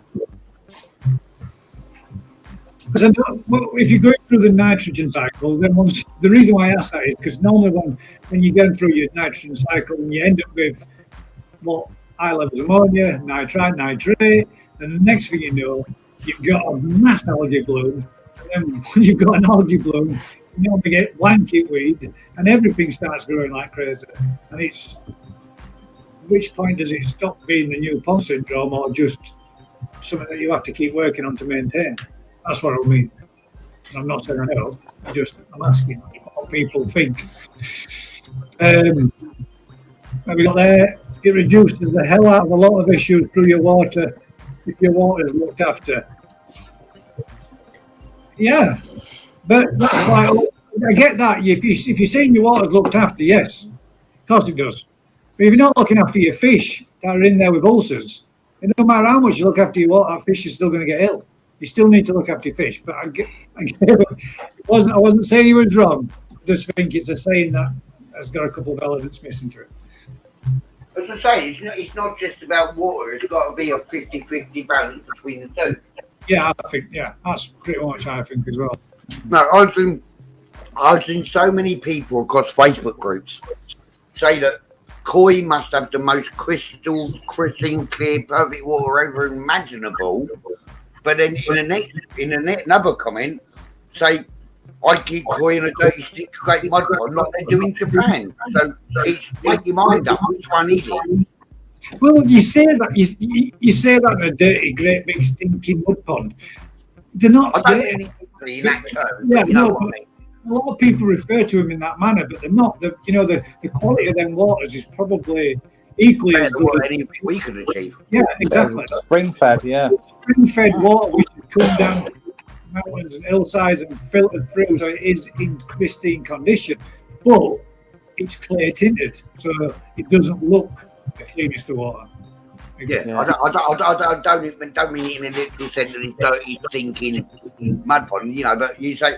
But people say that koi ponds must be the most pristine, crystal clear water. But then when you look at the next thing. They've got mud ponds just like the Japanese koi breeders have. So it's like, make your mind up. Is it one or the other? Is it a mud pond or the most perfect water you could ever create? I think that Peter, sorry, Daz, I'll just quickly introduce you. So late tonight, but good evening, guys. Been doing the pipe work today. Me and Peter have been having a chat today. We've pretty much both realised that we're buying exactly similar sort of pond, pump, bomb drain, pipe work. The list went on for the bits and bats that we both need to be getting, and we're both ordering, and we're both waiting for coming in. So I hope you're good, mate. As you were, Dad? Yeah. Is it more the water clarity for the pond owner than the fish, though? Because really, this is it. They want to see the fish. I mean, the fish are quite happy in green water, probably happier than crystal clear water. They don't dart about so much. They feel a lot more at ease. Yeah, I've seen people say that rather than that absolute pristine clear clarity, they would rather run their ponds on the slightly murky side. Yeah, I'm doing that. That's better for the fish. This whole thing about water clarity and clarity and everything, it's so that they can see their fish. Obviously, I've actually seen people say that they turn their air pumps off now all the time because with the air pumps running, they can't see their fish.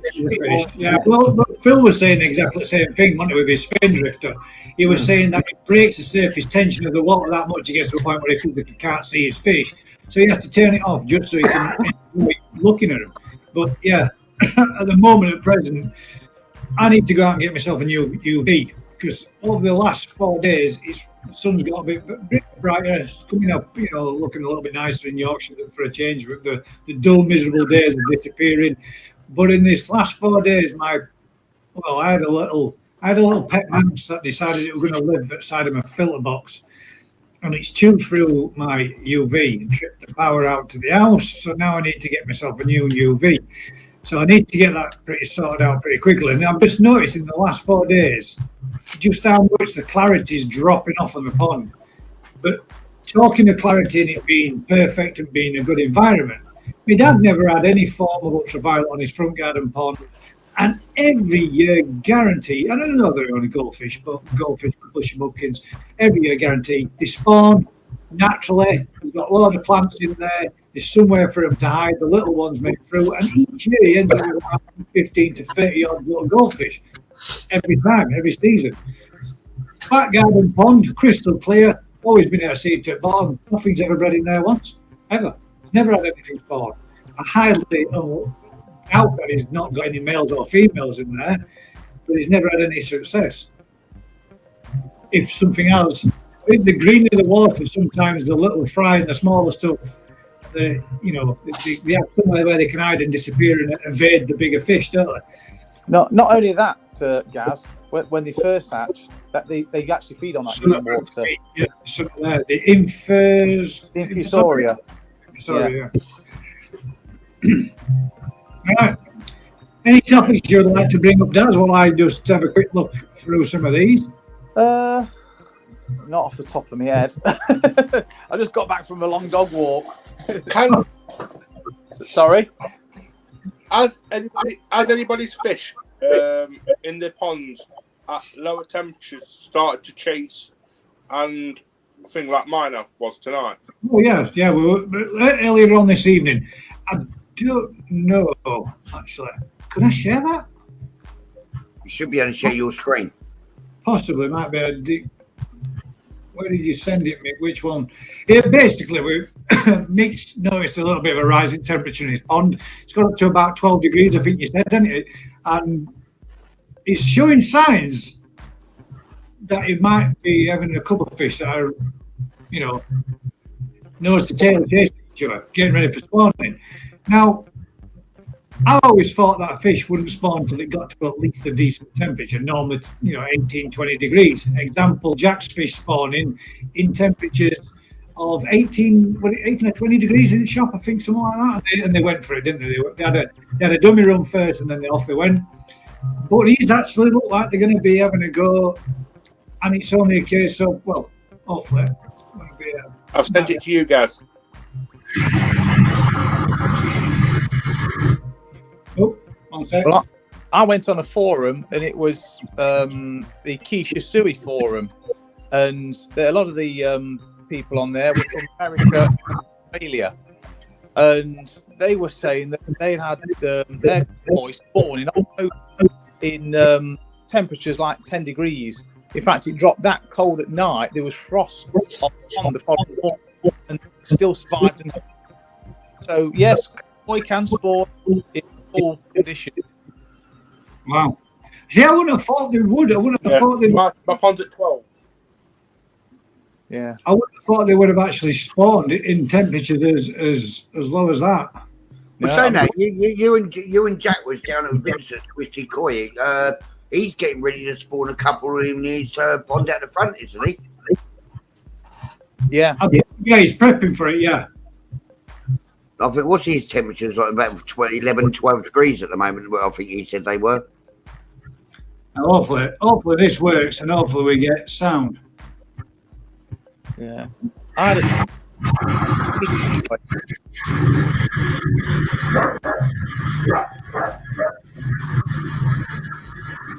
It's only a short little video, but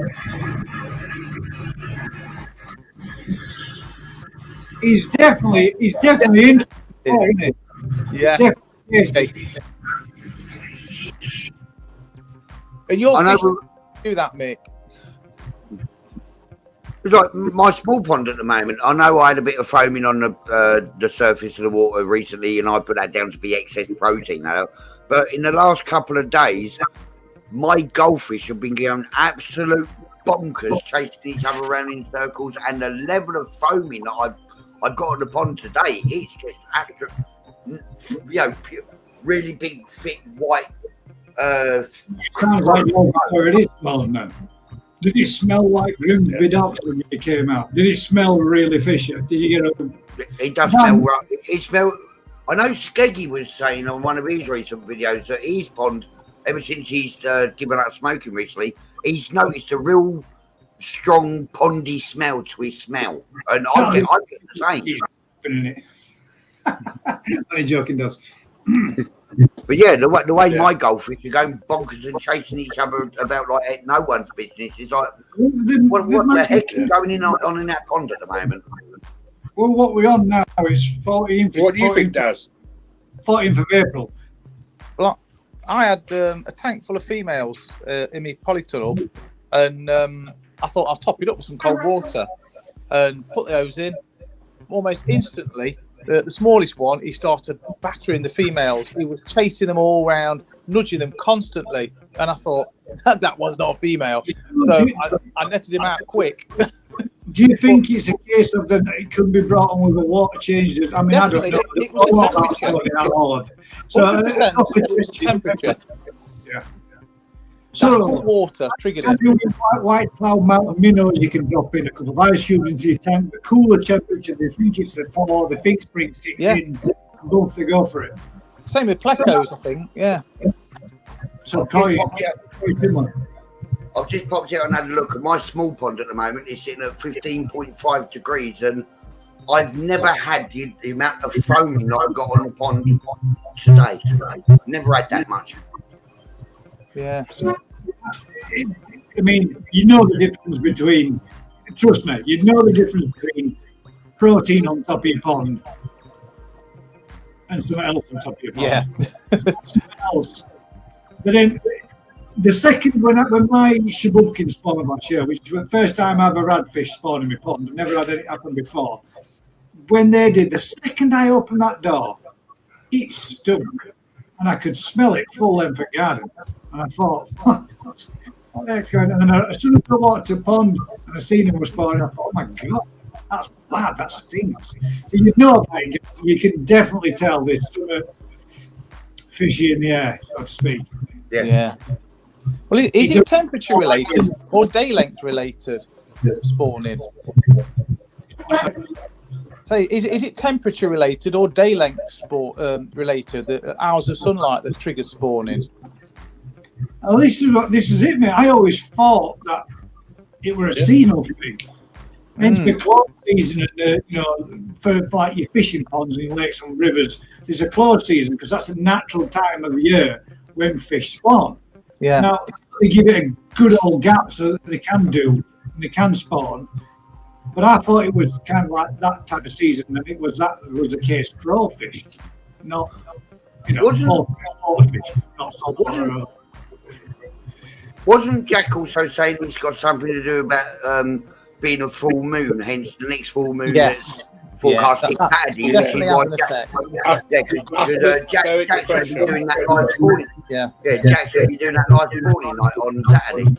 Yeah, I've had all my mornings 2 days after a full moon.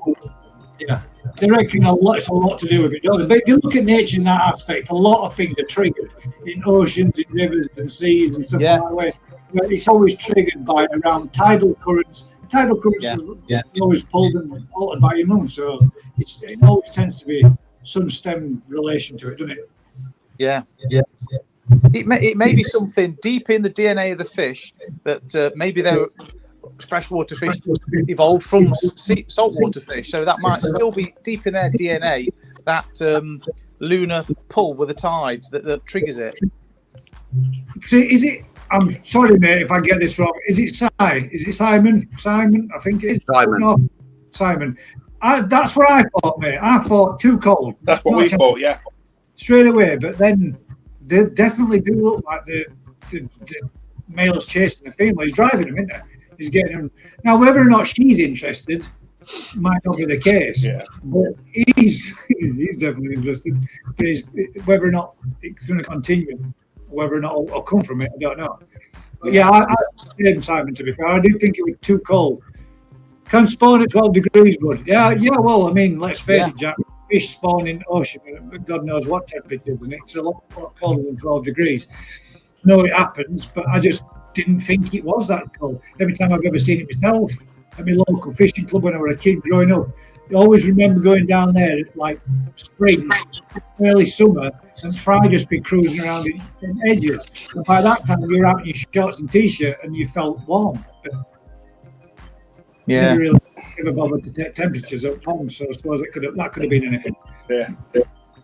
Graham I believe that fish go through a partnering phase. They all pair up, rub, get warm enough to spawn. So I think 12 would be an ideal kick to get them into the phase. There is, some fish do spawn up, some fish do pair up, but I think when it comes to carp and coarse fish, it's kind of the quickest that get there in the box. Yeah, it's just a mass of numbers, isn't it? It's a numbers. More the better. Yeah. They don't tend to go, hey, Mrs. Fish, how about being? But I know some fish do pair up, and there are some fish out there that'll pair up and do pair up time and time again. Like clownfish, are you swimming my way? Yeah. To pair up for life, don't they? Yeah, like cichlids and stuff. Yeah. Does Steph said when can they come to the when they can they come to your place, because you don't want them in here doing that. Anytime, Mick. There is we're not for preventing. This is no form of contraceptive. Daz's koi farm stops all contraceptive. Take them out. Get them in there. Daz can do it. Yeah. Is that what you're going to do then? Are you going to use? Perhaps maybe use it if she is, and bang it. I think it's going to be better for the fish. I think it's a safer environment, more controlled environment for her. You'll be able to pull. You'll be able to pull plug on that pump for long, don't you? You got your 6 stickleback in there. That'll be it. In that blue vat that you've got in bottom of the garden, instead of having them in that big pot, save yourself a fortune. Yeah, you have got some plans for your pond this year, haven't you, Mick? Which I think at some point we need to get some good, the opposite way. That way, when you're recording it, your mobile phone, not that way, so we can all see it a bit more. You got some plans coming in for, haven't you? You're thinking about, If you want to stay, mate, I'll let you do that. No, Zero. you're okay, say it. I've just got one quick question. Zero cool. Must be warmer than 12 degrees in your shop, Jack. Zero cool. Are you got a different name, also known as Lampy Mallard? Because if you have, welcome to the group, mate. I just thought a lot of the comments I've seen you putting in, I want to know if it's you. If it is, how you doing, bud? Anyway, back to what we were talking about. Yeah, mid-20s, I think. Well, Jack. I'm not. You You say it's what you're wanting to do, which I think is a pretty good idea. To be fair. What, about 25 koi? Are you doing it? But you also with those 24. Not like my lads are to disappoint. No, never mind, mate. Not disappointed. It's all good. I just some of the comments in the past seemed very lampish. So you are going to do 24 koi in the big pond. Yeah. And you're going for would it auto side? Yeah, auto side. Auto side. 7 to 9 inch, nothing bigger, nothing smaller. 7 to 9 inch, and then you're going to do growth thing where you're going to try grow them fish on by using different types of food. Yeah. Are you going to be turning around and going certain brands and trying them for a month to another brand, trying it for a month? Oh no. I think we've been talking with Dad. I think we are going to try Saki Akari first this year. Yeah.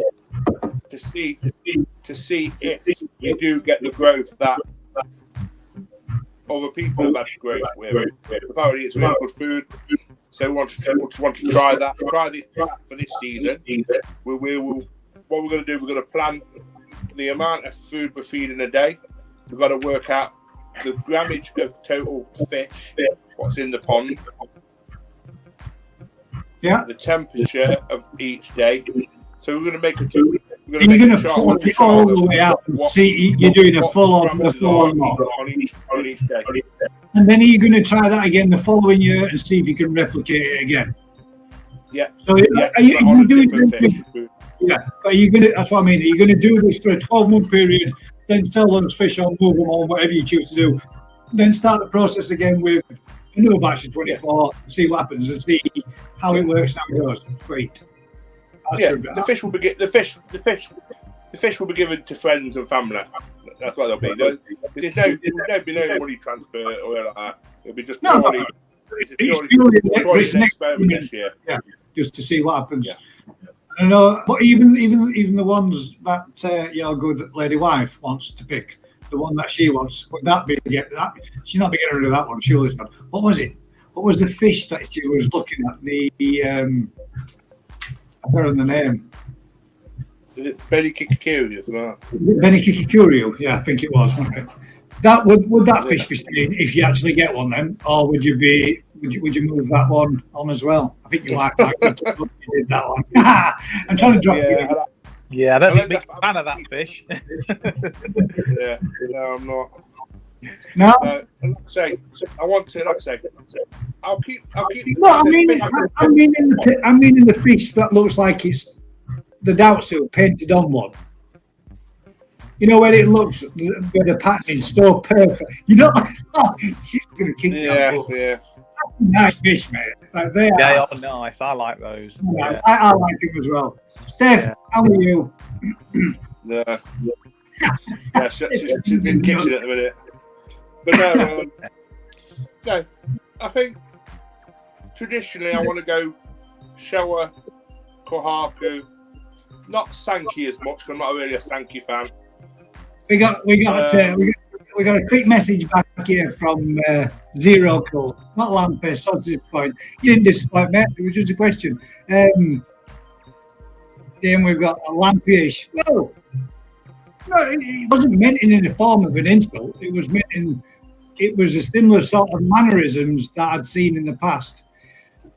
from Lampy in his question and his discussion and his talks, it seemed to have the very similar sort of. So I'm a firm believer if you want to know something, the only way to find out is by asking. So why beat about the bush? Are you Lampy mad? No. If you're not, cool. If you are, cool. Just I wanted to know. So there you go. I know you're not now. I wouldn't zero cool. Apparently April says Lampy-ish. Ha ha ha. Sorry. It wasn't meant to go down this route, but well, this certainly took a turn. It wasn't meant to. It was purely a question of made in the nicest possible manner. But apparently, just nice to have a comment read out. Gary on Tuesday skipped all my comments. I admit, I probably skipped. Oh, sorry, that Gary. Ha! Me. He's on about me. So that Gary, that's well confusing. Two guys in one room. You skipped all his comments, Gaz. See, I made you famous, Zero. I'm not. I'm no Gary.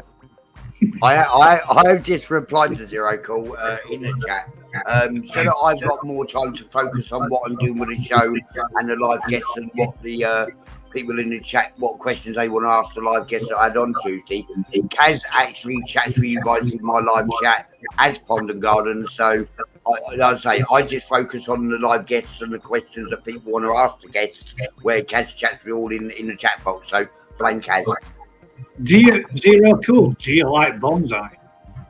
Love yes, bonsai. I do like bonsais. Couldn't eat an old one. There you go, Ginger Viking. He loves bonsai, but he couldn't eat an old one. Oh, talking of bonsai. Yeah, I actually have 3 bonsai plants out on my toy pond now. I've definitely looked at this, guys. I'll show you. Definitely 100% well sick of this. Plastic ones are the best. And this wasn't. This, I think basically what it might have been. This is proper. This is proper crap. It's now turned into. It's dead. 100%. That looks like that Whomping Willow tree out of Harry Potter. It was starting to look. Now it looks like kindling, which is not good. Just spray it green, Gaz. Yeah, spray it green. Do it. Get your airbrush out. Take some green bits. Could take a few of these off there and just bond them to with a bit of silver. Yeah, but I have got this, so I could start the process all over again, get one fully grown, and then I could kill another one, because I'm not very good at growing bonsais by it sounds, but my grow your own, you want to see that? Let me get that to focus. Bonsai tree pine, to grow your own bonsai. I imagine it's going to take a long time, but I'm going to give it a go. I don't think having bonsais in small little pots is a good idea, because the soil dries out too quick. And I think when I watered it, this is what I think happened. I think I watered it in here, the temperature dropped so low in here because it's conservatory on the outside of the house, dropped to well below freezing. Fortunately, the tropical tank's heated, but then the bonsai following couple of days, it seemed to get worse and worse and worse and worse. I think basically the frost killed it. But yeah. Is what it is. It's bonsai. It's a nice dish. Mine out of my koi pond. I think I keep them watered every 3 days. Well, all the reason about it's basically you got to water them daily, and I will water mine daily, but only just enough to have damp soil, nothing more. And then 2 days or 3 days after a real cold nip, then that was it. That's what it comes. Stick thing. What's your experiments going to be this year, Daz? My experiments? Mine are personal. Can't tell you. I'm gonna do a bit of experimental breeding with the big mirror carp. Try some koi crossers. I'm quite looking forward to doing that. She is fantastic. She's so full of eggs. Who? The big mirror carp. Yeah. I thought we were going down a total different line then for a second. Some experimental breeding. So are you going with the? Are we allowed to say? Or you would not? Yeah, no problem. You remember what how we've seen on something else, somebody else did with the backbreed. Yeah. You got guy Brady, yeah, sweet. back crossing the crossing a wild card basically with a koi, and then you back cross it with the parents with the second and third generation, and by then you should be getting some decent colour. I mean, I'm gonna end up with a million, but hopefully there'll be colour in them. They're the ones we've got to say. Yeah. You're breaking up a little bit then, but I got to adjust the most of it. You were just, did everybody else get that? Were you breaking up a little bit then? Yeah, we didn't hear it properly. And sorry, Daz, as you were saying that then, mate, you were just breaking up. You were coming through. Right. Yeah, crossing the big mirror carp with Kahaku and Tanky. Tanker. Yeah. And you're doing the same as he did then, to bring out from the first generation and then put that back to and then go again, and then put that back to it and go again, and keep putting. Yeah. Keep I mean, is it the same? How many times do you do it? Like mother to son, father to daughter, in a sense, isn't it? And then go back. But then you're bringing good training. If you've got two separate crossings, which is what I'm hoping to do, two different males with the same female, you've got then two bloodlines to one. Yeah. So then you can cross them over the two. Cross the so you can cross those. Yeah. Should be cool to see if you can get more of the natural carp back into it again. I think that's. I'm not saying it is, but when we went to it, I don't know if any of you guys have seen it from the last video, the video before. We went down to. Well, I didn't want to say the wrong one. And they got their Karashi guys. Now their Karashi guys, we were looking at what we were saying. Wow, they just look like leather carp or big scale mirror carp, but the colours of a Karashi.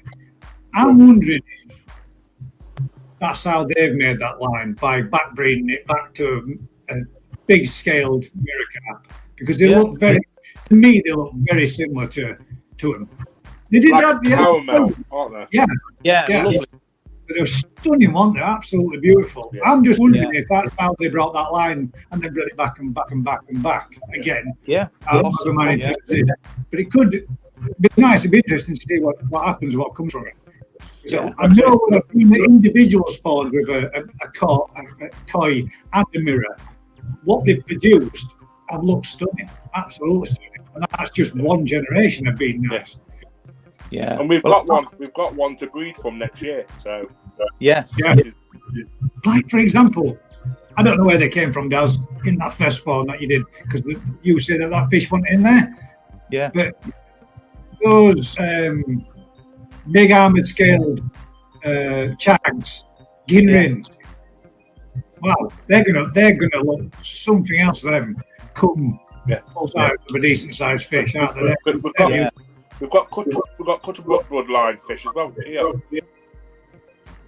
Yeah, Mick's got one of the Cutterbrook Karashi guys. That will be going to the farm next year. Yes, that'll be interesting. Oh, there we go. I'll add that comment. Sorry, we got one. Then we got a little question here from Zero Cool, aka Lampy Mallad. Anyone fancy a chat about Trickle-in? Question: 1 litre and min too much? Now then, that's quite a good topic actually.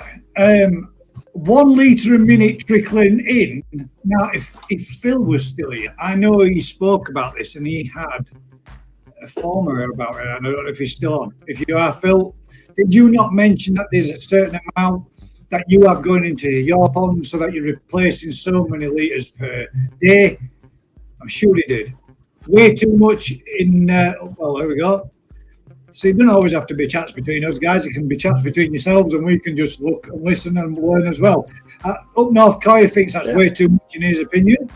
But Telford Koi Pond, What do you think on this? Anyone fancy a chat about Trickle-in? 1 litres a minute too much. So, what do you think, Phil? 1 litre of air per minute, or do you think that's too much? Up North Coy, which is Simon, believes it's too much. And honestly, guys, I don't have one. So me neither. I prefer to do a straight water. Well, I mean, I don't know. I probably would set it up if I had the capability of doing it, but there's no way I'm running a pipe underneath my house to get it all the way through to my back garden. Everything on my house is all to that side where areas are, kitchen, bathroom, all that kind of stuff. I'm going to say my kitchen and bathroom is at the front of my bungalow where the ponds are at the back, and I've got no way of setting up a trickle-in, trickle-out. Yeah. So it's a 20,000 litre pond, and you're changing 1 litre an hour. 1 litre a minute. 1 litre a minute. Wow, that's a lot. His pond over. Wow. That's you're taking out. Yeah, I guess you're not on a meter. You must just be on. I was watching a YouTube channel about 4 months ago, just before Christmas, and the guy couldn't understand why he had such high phosphate levels, and he was doing a total trickle-in, trickle-out of 100% of his pond volume in 5 days. And then he tested his tap water to find that his tap water had very high phosphate levels. So he's answering his own question there. He's still running 100% trickle-in, trickle-out over 5 days, and can't understand why he can't keep his phosphate under control. Yeah. See, I'm not a firm believer that trickle-in, trickle-out's really needed, unless you've got one of these drum filters where it chucks 5% of your pond out every 30 seconds, then obviously you're going to need to top back up and you're going to require it to be filled. But again, deep pockets, expensive ponds, not for me. I prefer to keep things simple. I know my local fishing waters and local places don't have a trickle-in, don't have a trickle-out. Another thing that I can't work out is if someone is running a constant trickle-in, trickle-out, obviously from tap water, does that also mean they're doing a trickle in and out of dechlorinator? Yeah, well, most people do, don't they? They go through a dechlorinator through. But what about those people that are running trickle-in, trickle-out that haven't got a big blue, or they haven't got 3-stage dechlorinator, and it's just a hose pipe set up on a trickle-in, trickle-out? What about then you have to, doing the stuff like Law is from French Connection, where she's running her system through something to pull out the bits that she's putting in because she wants to maintain those temperatures. Those levels that she's. I think she has. I've forgotten. I can't remember what it was. She had a high level of something concentrated in a pond, so she wanted to put that in to reduce those levels, as well as removing the chlorine. I forgot what it was. What's that thing that you test for in your pond, Gary? You test for pH? I test for pH, ammonia, nitrite, and phosphate. That's all I test for. Phosphate. I think she was trying to remove phosphates out of the water so she could keep them at a lower level. And she was using a filter. I mean, you can go on forever, guys, to be fair. Putting this in, putting that in, changing this, filtering this out, filtering that out. I personally do believe it's not needed. It's not chasing numbers. Yeah, I don't think it's required at all. I mean, obviously, elements of water changes need to be done. Things need to be cleaned and everything needs to be maintained. But chasing little targets and fine detailed numbers like that, I can understand it totally with somebody like Phil that's got the drum system that kicks the water out. I get that completely. Totally understand it. You have no choice, or otherwise you're just going to be getting a hose pipe out every night and topping your pond back up, which is going to do that. But if you're just doing it for the sake of doing it, high nitrates doesn't show. It might be nitrates, mate. It might be Yeah, she might have nitrates in the water. I think she does, but you're right. But again, she's got high nitrates because of a trickle-in. If you got those nitrates out and weren't trickling in, you won't be adding them back. So sometimes I don't understand why people do it. I don't know if that's right. I'm sure that's what she was doing it for, because it was coming in from a fresh water supply. So you got to trickle in, trickle out. I don't know. I don't get why you would put yourself through. Yeah, just put plants in the pond. Yeah, put plants in pond and let it do it naturally. But I know she has introduced plants in the pond, and it might be until such time as they get established enough to be taking everything out. Yeah. Phil, yours. Sorry, let's bring it up so you can see. My tap water goes through a 3-stage water purifier, then through a big blue, and a 0 chlorine and chloramines go in the pond. Happy days. Did you not used to have, Phil? I'm sure it was your channel. What did they call those? An RO system? Did you not put an RO system on your pond at one point? And then I'm guessing, I'm sure you had it in front of your filter box. And I'm guessing if you didn't have, I might have the wrong channel, but I'm sure you did. If you did, I'm guessing you took it out now. Oh, there we go. This guy makes me laugh. This guy is brilliant. If one of you guys have met this fella and you see him at the show or any of these shows this year, go and have a chat with this man. He's very accommodating. He'll stand and have a good chat with you. Very nice fella. And I've got to admit, mate, that last one that you did for April Fools, it did have me in stitches. That very funny. If anybody's wondering who it is, it's Andy from Koi Pond Lifestyle. And I would like, at one point, mate, if you would like to join us and jump on here, hit me up, mate. Of course, let me know. I would love to have a chat with you. And have any of these guys on here and have a chat with you as well. Yeah, talk about Fox. We were talking about him the other day, talking about his videos and about the stuff that he's done. And the fuck and all that. I think they're brilliant. I really do.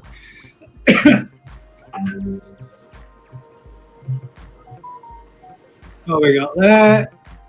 Jeff Lee, hi people. Parked up for the night. I'm glad you tuned in, mate. Safe driving. Are you? I'm guessing you must be class 1. You're sat somewhere in the lay-by watching me, watching us 4 talk about fish. Suppose it's better than. Suppose it's better than EastEnders. Not rest of garbage. Now, sorry, anybody out there that might be an EastEnders fan, but it's not my cup of tea. I'd rather do this kind of thing instead. Yeah, I thought you did, Phil. Yeah, you did have an RO system. Best result was 1 litre of clear water into the pond and 3 litres of water going into waste. Now, I'm guessing you must be on a water meter as well then, Phil, and you're paying on rates or whichever on a meter and paying for an extra. Yeah, you're throwing 3 litres down the drain for every 1 litre going in. Wow. Yeah, that's expensive, isn't it? Especially when you're talking about those kind of things. Yeah, you're right there. Zero cool. Koi Pond Lifestyle.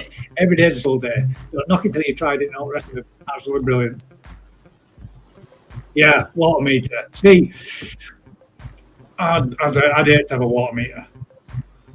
One that Graham Taylor's just asked is, unless you're running an auto cleaning filter, why would you need to have a trickle in, trickle out? Yeah, see, that's my point. I don't think I can't see as there being a reason for it. Unless you just don't want to do the big weekly water change, and you think it's better to do a partial water change every day, all day. I don't know.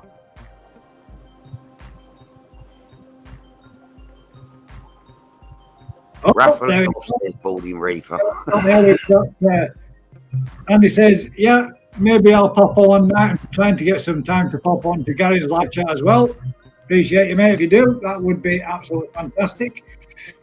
As you haven't added, because of what you do here, Gaz, I'll let you have first dibs at Andy.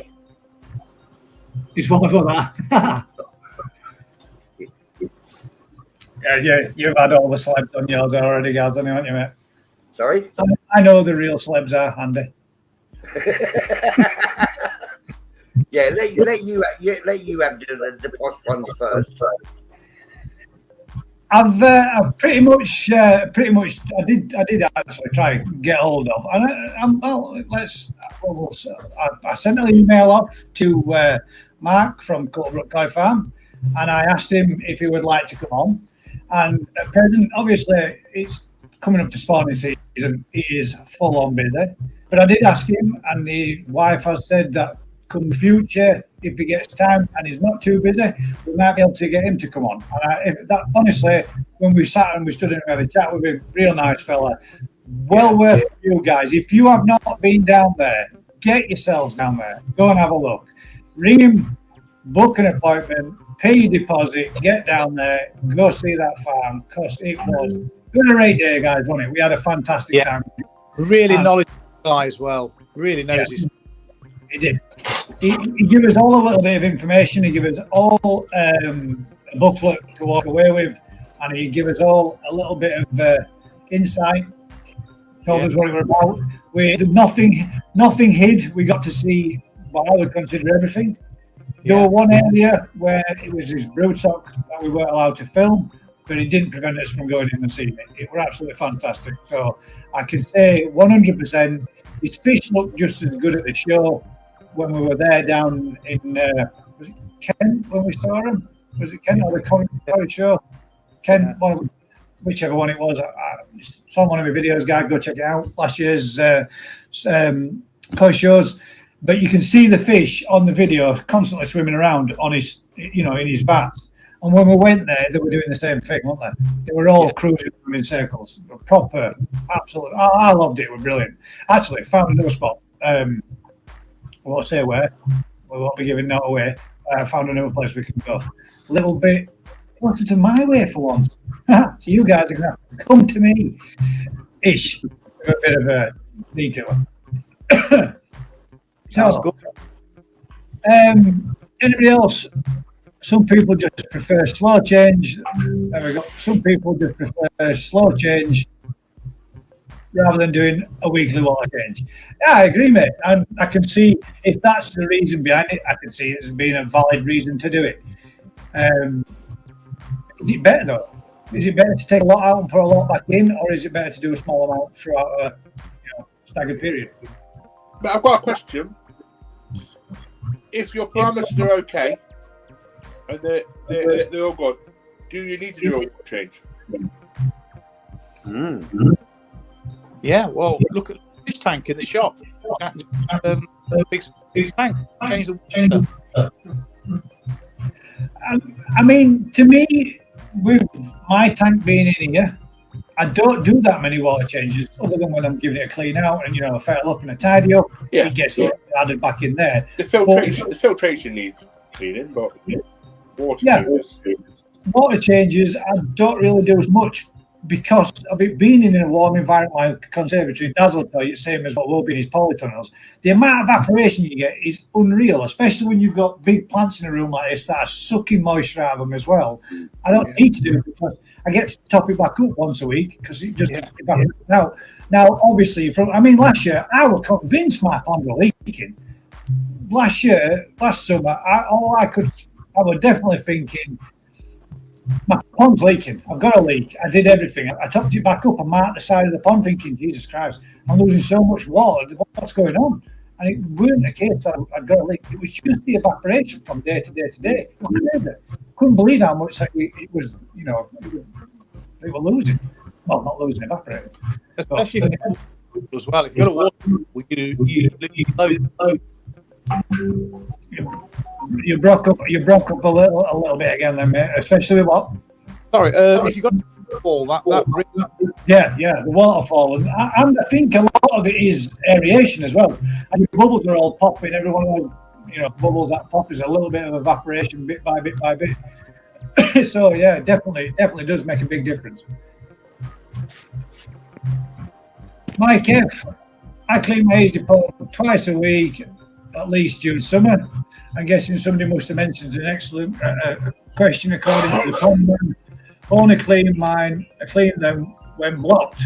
So you only zero cool, you only clean your filters as and when they're blocked. You don't do your mechanical side of things as and when they need to be or as a regular.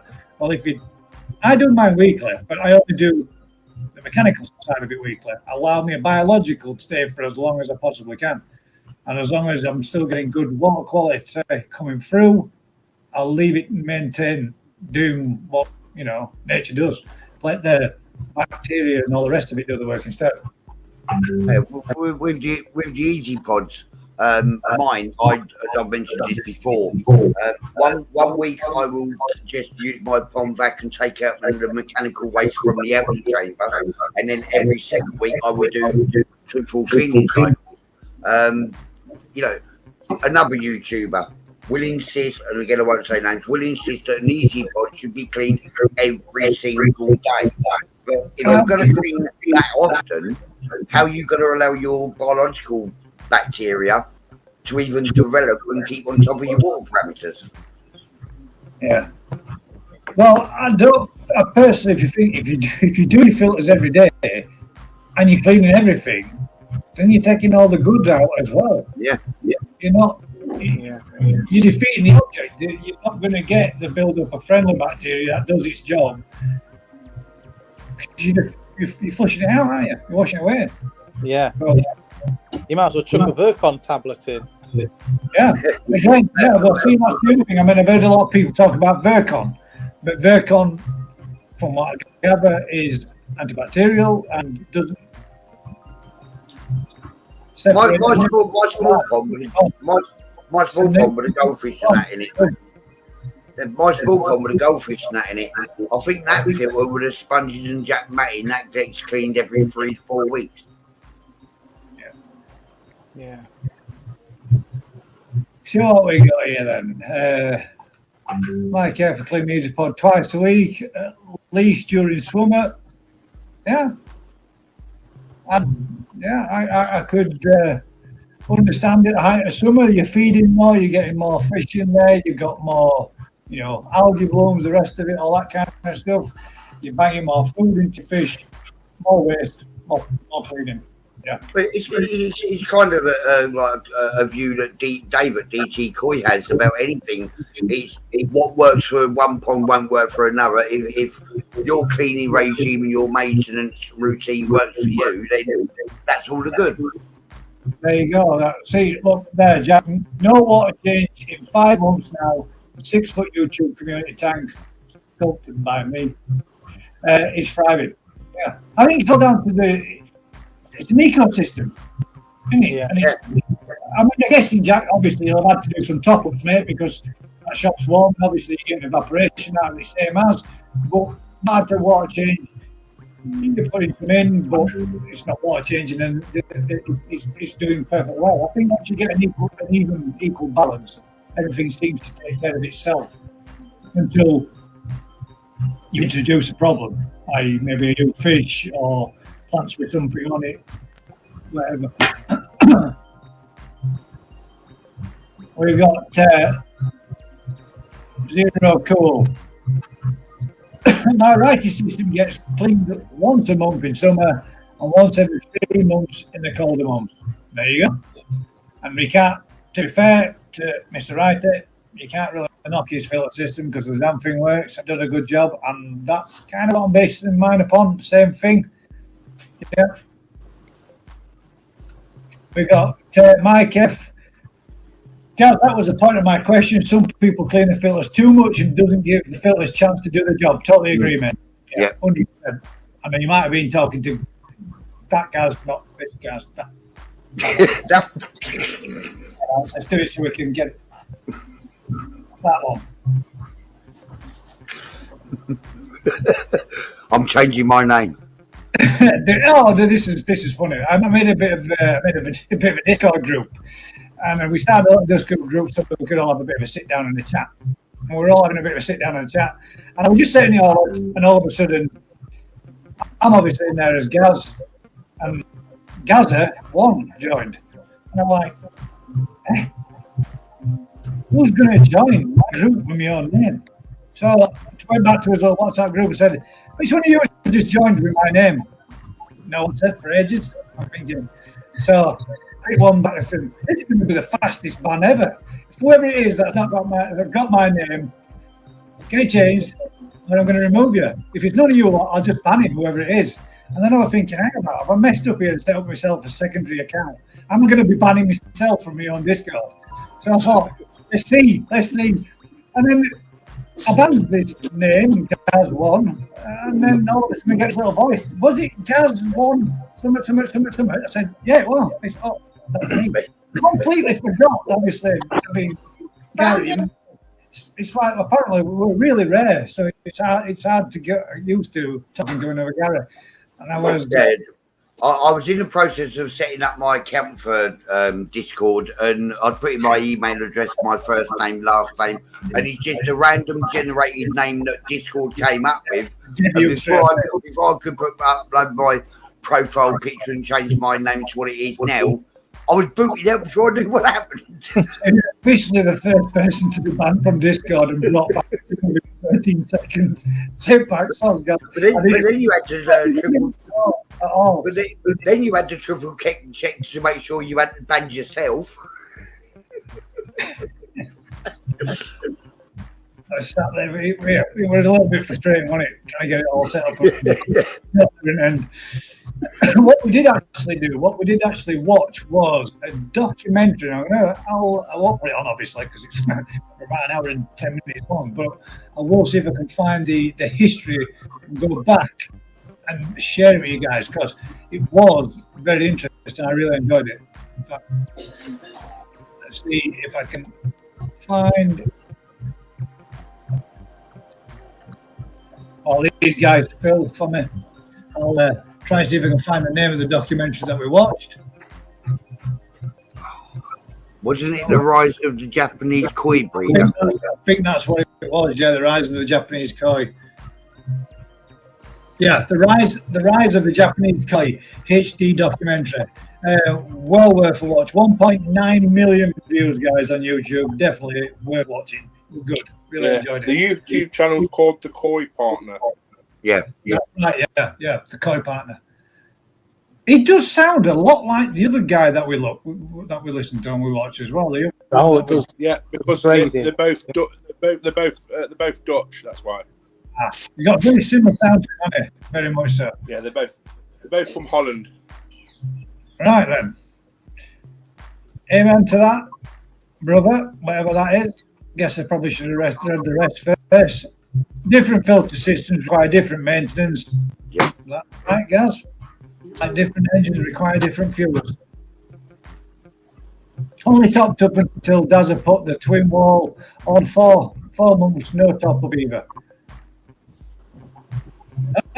Right, so I suppose then any evaporation's hitting the twin wall top and then dropping back in. So you're not losing any at all then, Jack. That's good. If I saw steady too many people rush a build, pond, stroke, tank, it's a long life, so take your time. Yeah, agreed, mate. And that was what the amen to that was about. Anybody else got anything else or any other topics that they would like to discuss, bring up, throw out there? Well, my one was going to be on how often should you clean your filters, but I think Mike F beat me to that one. There we go. I think we've pretty much covered everything for this evening then, guys. Yep. Everybody happy with what we've had a chat about? Anybody else out there got any comments? Anybody that's still watching, that's still with you, 2060 out. If anybody's interested in putting something forward for us all to have a little bit of a chat about, if not, then at 23 minutes past 10, I'm probably going to bring this on to an end. Usual kind of thing, guys. If you've enjoyed yourself, please like, share, tell a friend. And from myself, Gary, Daz, and Mick, thank you all for coming and joining us. I hope you all enjoyed it. And until next time, guys, keep smiling. We'll catch you later. See you later.